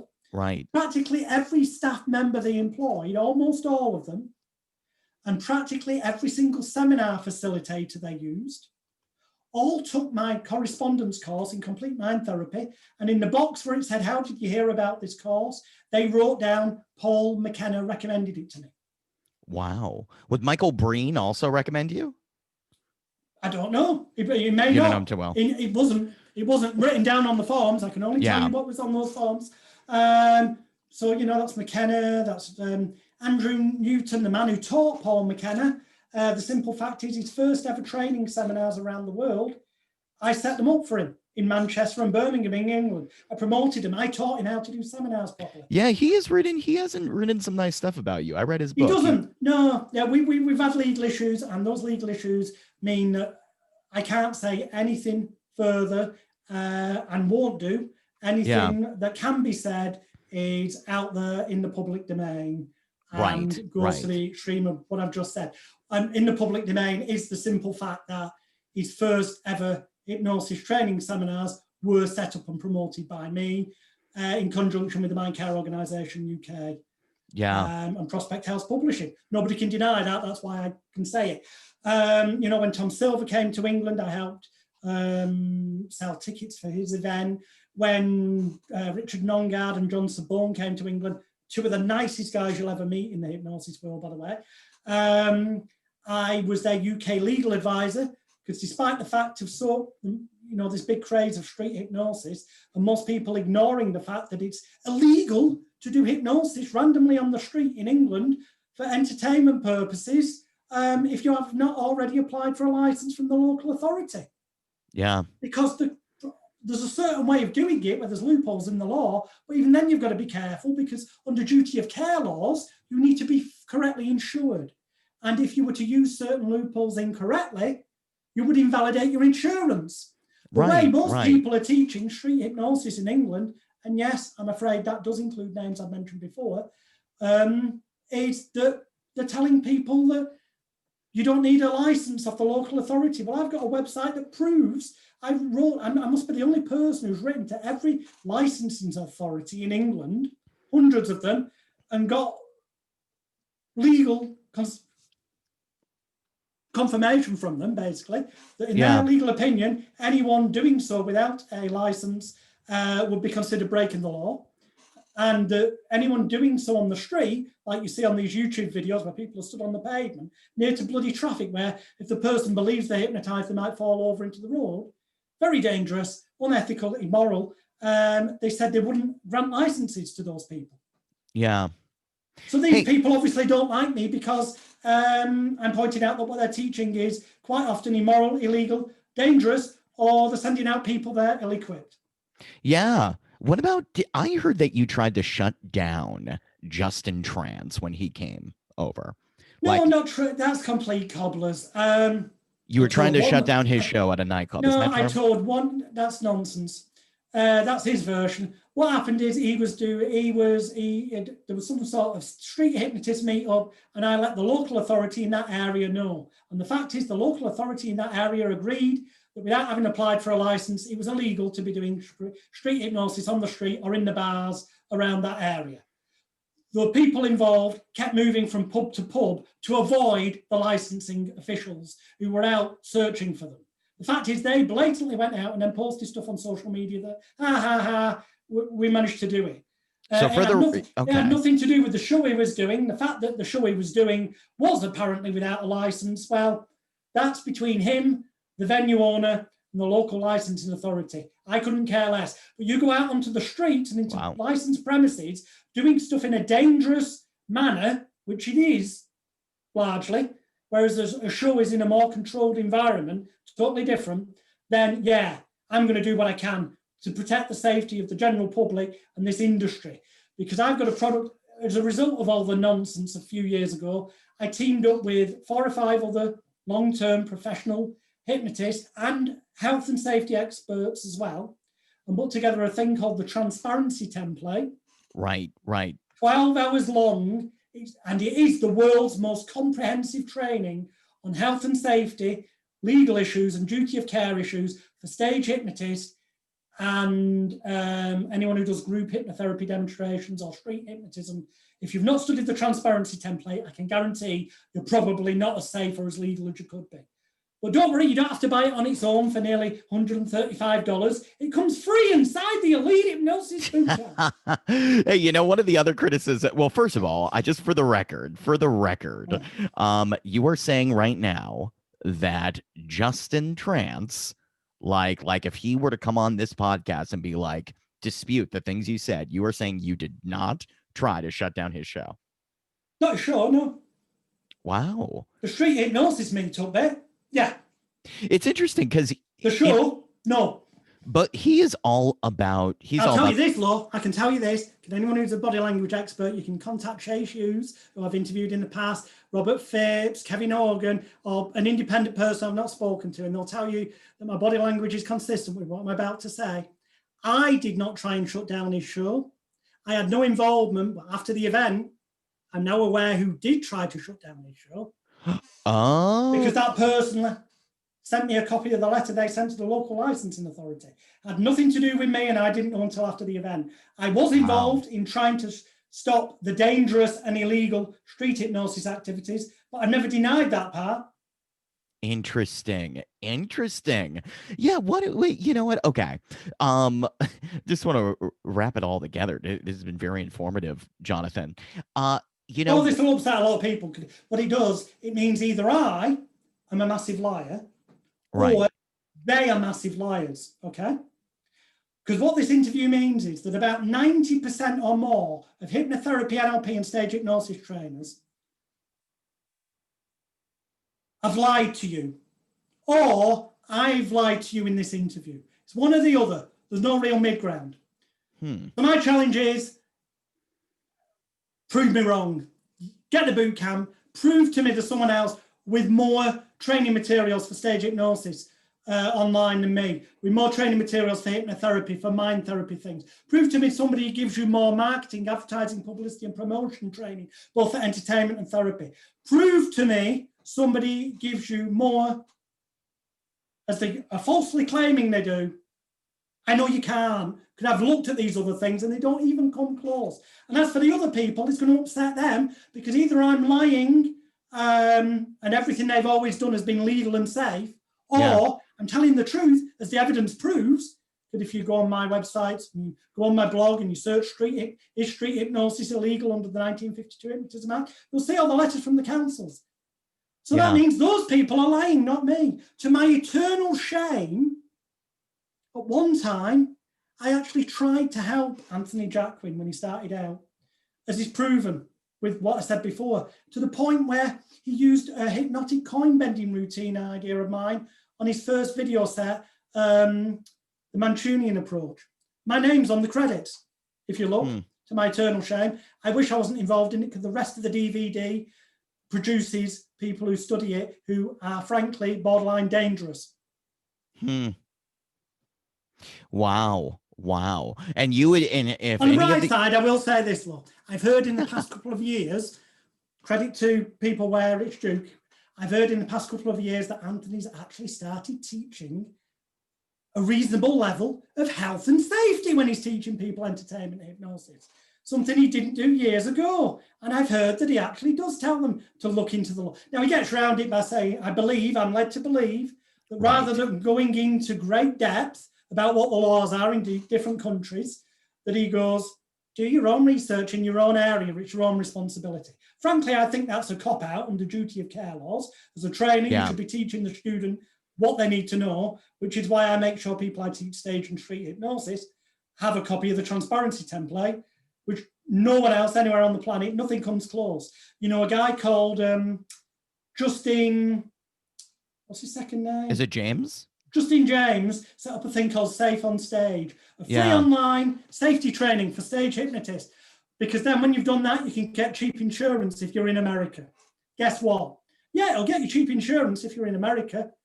It doesn't even come close to covering 5% even of what is taught in the transparency template about health and safety. If you just relied on what's on Safe on Stage's website, safety training, and think that makes you safe as a stage hypnotist or street hypnotist, you're sadly mistaken. Yeah. Why? Prove me wrong, Justin James. Honestly, get a copy of the transparency template and prove to me that Safe on Stage teaches you all of the safety stuff that's in the transparency template. You can, I know you can, because I've done the Safe on Stage thing, and it's useful for one purpose only. Getting cheap insurance if you're in America, which is why you set it up. It's not about making people safe. If it was, it would actually cover the stuff that's covered on the transparency template. So you're challenging any hypnotist you've named to prove you wrong in this show. Like you're talking Paul McKenna, Justin Trance, Justin James, Anthony Jacquin. In the context of what I've claimed and stated, prove me wrong, they can't. Because what they'd have to do is produce documented evidence that completely contradicts in a court of law as acceptable by a judge, the written, documented evidence, or numerous screenshots in the case of the Yahoo group with Anthony Jacquin, or the case of numerous emails and Facebook Messenger messages from Bob Burns, and there would be phone records if it came down to a legal case. We'd be able to subpoena them from the mobile phone company, proving that he rang me on at least 2 occasions for a long period of time for the marketing, advertising, publicity, and promotion advice. In terms of the content, well, some people get the boot camp and prove it's got less in it than your online training area. But not just, right? That means then you're going to go and put a load of shite in your online members area. No, it's got to actually be quality, like you say on your adverts, that it's the most comprehensive professional training materials. Do it then. Do it. Prove it. You can. Don't even come close. You know, I think Jonathan, I want to, And yes, but you know what? There's a reason why I regularly knock 90% off the boot camp. I'll tell you, use the discount code HYPNOTIZE, hypnotize in block capital letters to get it all for $497. You never have to pay another penny again, and anything you are released by copyright gets put in there. You know why? And you also learn from 15 other world-class trainers that I paid for the copyright and licenses to be able to put their training materials into the boot camp. So it's not just for me. You know why? Because I want to put the rest of them out of bloody business, because what they teach, about 90% of them's crap. And the 10% that actually have had some real-world success with real clients, the ones who don't rely on making money from the courses, who actually have been successful, you know what? Cream rises to the top. They will still earn a bloody good living. What do you say to people that are going to say, Greg, you had this guest on and he used the entire podcast as a commercial? Excellent. You know what? If you're watching, you get yourself on a podcast and you are shy, scared, or embarrassed about selling your product, there's only 2 reasons why that should be the case. Either A, you're embarrassed about selling your product or promoting it because it's shit. And for 90% of hypnosis trainers, that's the case. That's another reason why they don't like me. Or secondly, it's because you've got a severe lack of self-confidence. Because if you truly believed in your product and what you do and what you sell, you owe it to people to make them aware of it. As I'm doing. Yeah, that's a beautiful that most of you watching this have been bent over backwards and metaphorically raped by people for hundreds and thousands of dollars, pounds, and euros to not even get even 5% of what you'll get in the Elite Hypnosis Bootcamp when you make that intelligent decision to change your life for the better. What about all these people you've had on your show? I mean, you've had Mike Mandel and Stephanie Conkle and Chase Hughes. Like, do you recommend any of their products? Why have you had them on your show? Oh, the products are good. You'll hear me. I openly say, none of them I've had on my show can offer you an area that's got more training materials covering all the areas I've said to the level and worth of what I mentioned. None of them can. Even 70 odd of them together that I've had on Hypnosis Week so far, if they put all their training materials together, it still wouldn't come to the number of hours of video, audios, and everything that's in the Elite Hypnosis Bootcamp. Wow. Now, I was also going to say, like, do you think that the other thing I've read about you, Jonathan, I've always wanted to get cleared up, is that people say, like, yeah, his stuff is good, but he over markets it, so the message gets lost.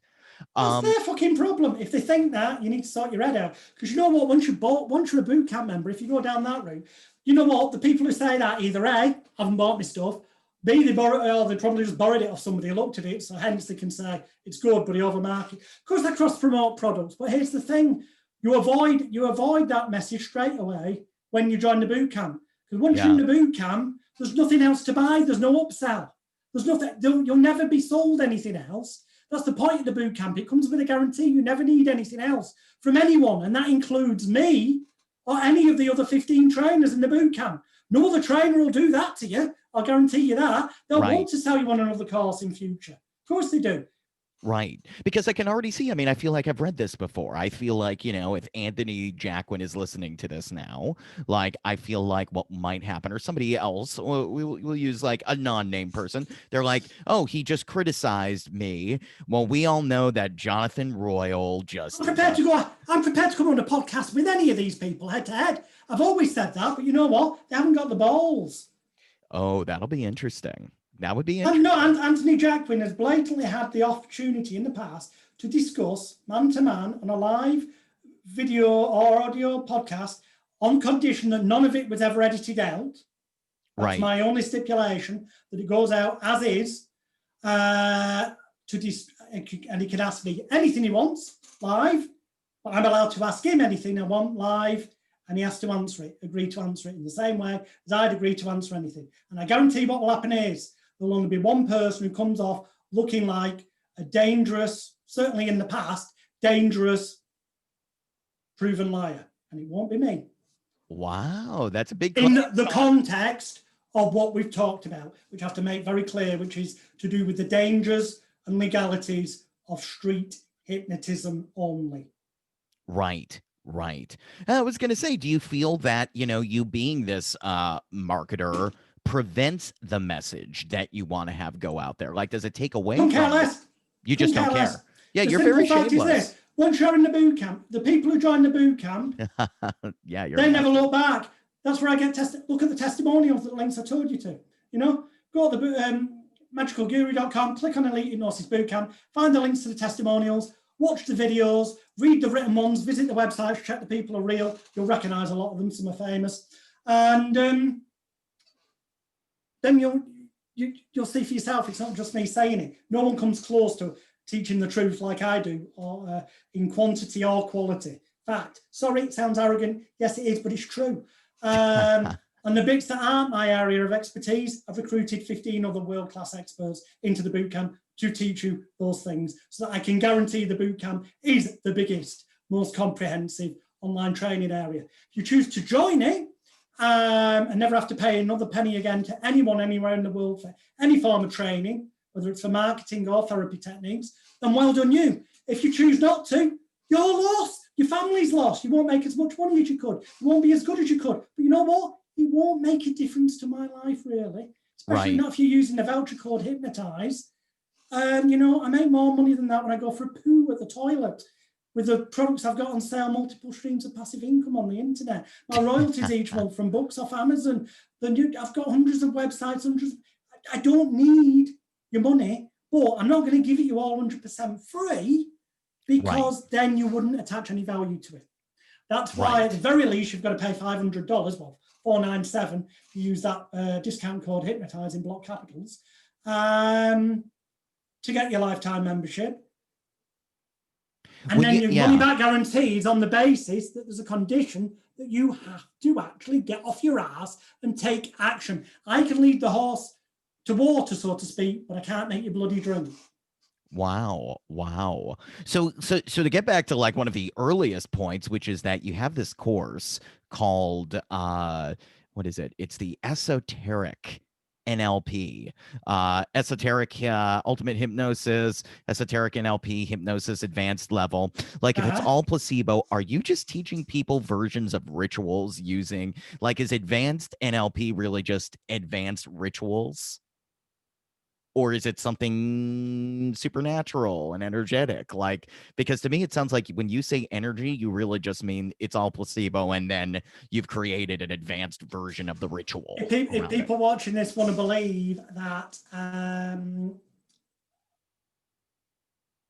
there's a thing I call energy surgery taught on the Esoteric Advanced Hypnosis set, which if you buy that set on its own, it's about $177. I mean, why would you do that and only get 12 hours of video training when you can have the world's biggest online platform for just $497? It don't make sense. But if you were just to get that on its own, you'll see me have a random stranger where nothing's been set up, come out of the audience, stand at the front, facing away from me. I reach out my hand, I'm stood a distance away, and when I move my hand back, that person falls over, and I have to catch them to stop them falling to the floor.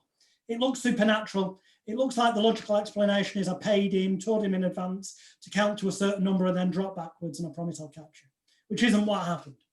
He swears blind on video that it isn't what happened, because that isn't what happened. On the videos I teach you what actually happened. Am I saying that it's more than just placebo? If you want to believe there's more to it than placebo, then trust me, that more you will learn in the Elite Hypnosis Bootcamp. But you're very twisty. I'm fascinated by it. But you know what? Energy. Does energy exist? Of course it bloody does. You know, if you burn a table, it becomes fire. The wood becomes fire.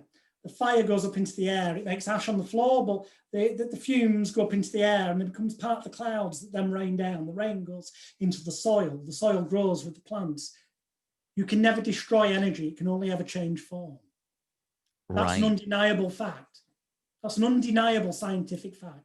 Now, understanding that, you can take that principle and combine it with certain mind manipulation techniques and emotional manipulation techniques to work apparent miracles, yes. If you want to call that energy or paranormal or esoteric, then so be it. If that makes you feel good. The key is you'll learn how to do it and be able to do it when you've joined the boot camp. So when you are learning new things and teaching people new things, like I mean, that's what I think it is. I feel like you're coming up with new hypno tricks. I'm putting that in quotes, but really just No, I'm just being honest to people and telling them about the tricks, cons, techniques, strategies, and the real way everything has always worked for thousands of years since man existed on this planet. I've just uncovered them, rediscovered them, or knew about them through my teachers, such as Delavar, who was honest enough to speak the truth rather than wanting to get people to come on course after course after course so they can keep taking money off people. So Delavar knew it was placebo? Yeah. Interesting. Hey, you know what? One final question to wrap this up, Jonathan. You've been great. I appreciate you going as long as you have. No, I mean, this is great. This is really great. I've read, or at least I tried to read, because it was a little, I think I did actually kind of go through it. I read Rome, Ramblings of a Madman. Yeah. Ramblings of a Madman, the paranormal and supernatural reality of all matter revealed, available on Amazon. I just noticed the time. Apparently, we've been on this for a couple of hours. Yeah, no, it's been really great. My dinner's going to be ready, apparently, at this time, so I am literally going to have to go. So, yeah, go on. Roll. Who is Tom? Who is T.U. Goff? Is that an actual person? Were you channeling something? I need to know. T.U. Goff is genuinely a genuine person. If you go on YouTube, on my YouTube channel, Celebrity Hypnotist, search, I'm not sure if you have to search Rome, Jonathan Royle or Rome, or you have to put in Reality of a Madman or whatever. But if you search the things that come to mind, you will find an interview we did on a radio station in America when the book was launched, and T.U. Goff, which is an anagram of thought, that gentleman is on the interview with me answering questions. Wow. Who is this guy? Is he a shaman? I'm not at liberty to Is he in the Yeah. government? Is he why aren't you at liberty to say? If Like, people read Rome, Reality of All Matter, which is available as a paperback on Amazon or the PDFs in the Bootcamp, then they'll probably start to understand why. Let me say, a lot of the things are not theories. They're more closer to facts than theories. is there an equivalent that we have in this world? Like has David Icke ever communicated with like a T Ugoth, or I mean, like, I'm trying to figure out sort of it's very mysterious. I believe all your great people who are front men have behind them source teachers who want to remain private. What? Will T Ugoth ever disclose himself? Unlikely. I doubt it. Are you still in communication with T? Oh, yeah. Yeah. What? Okay.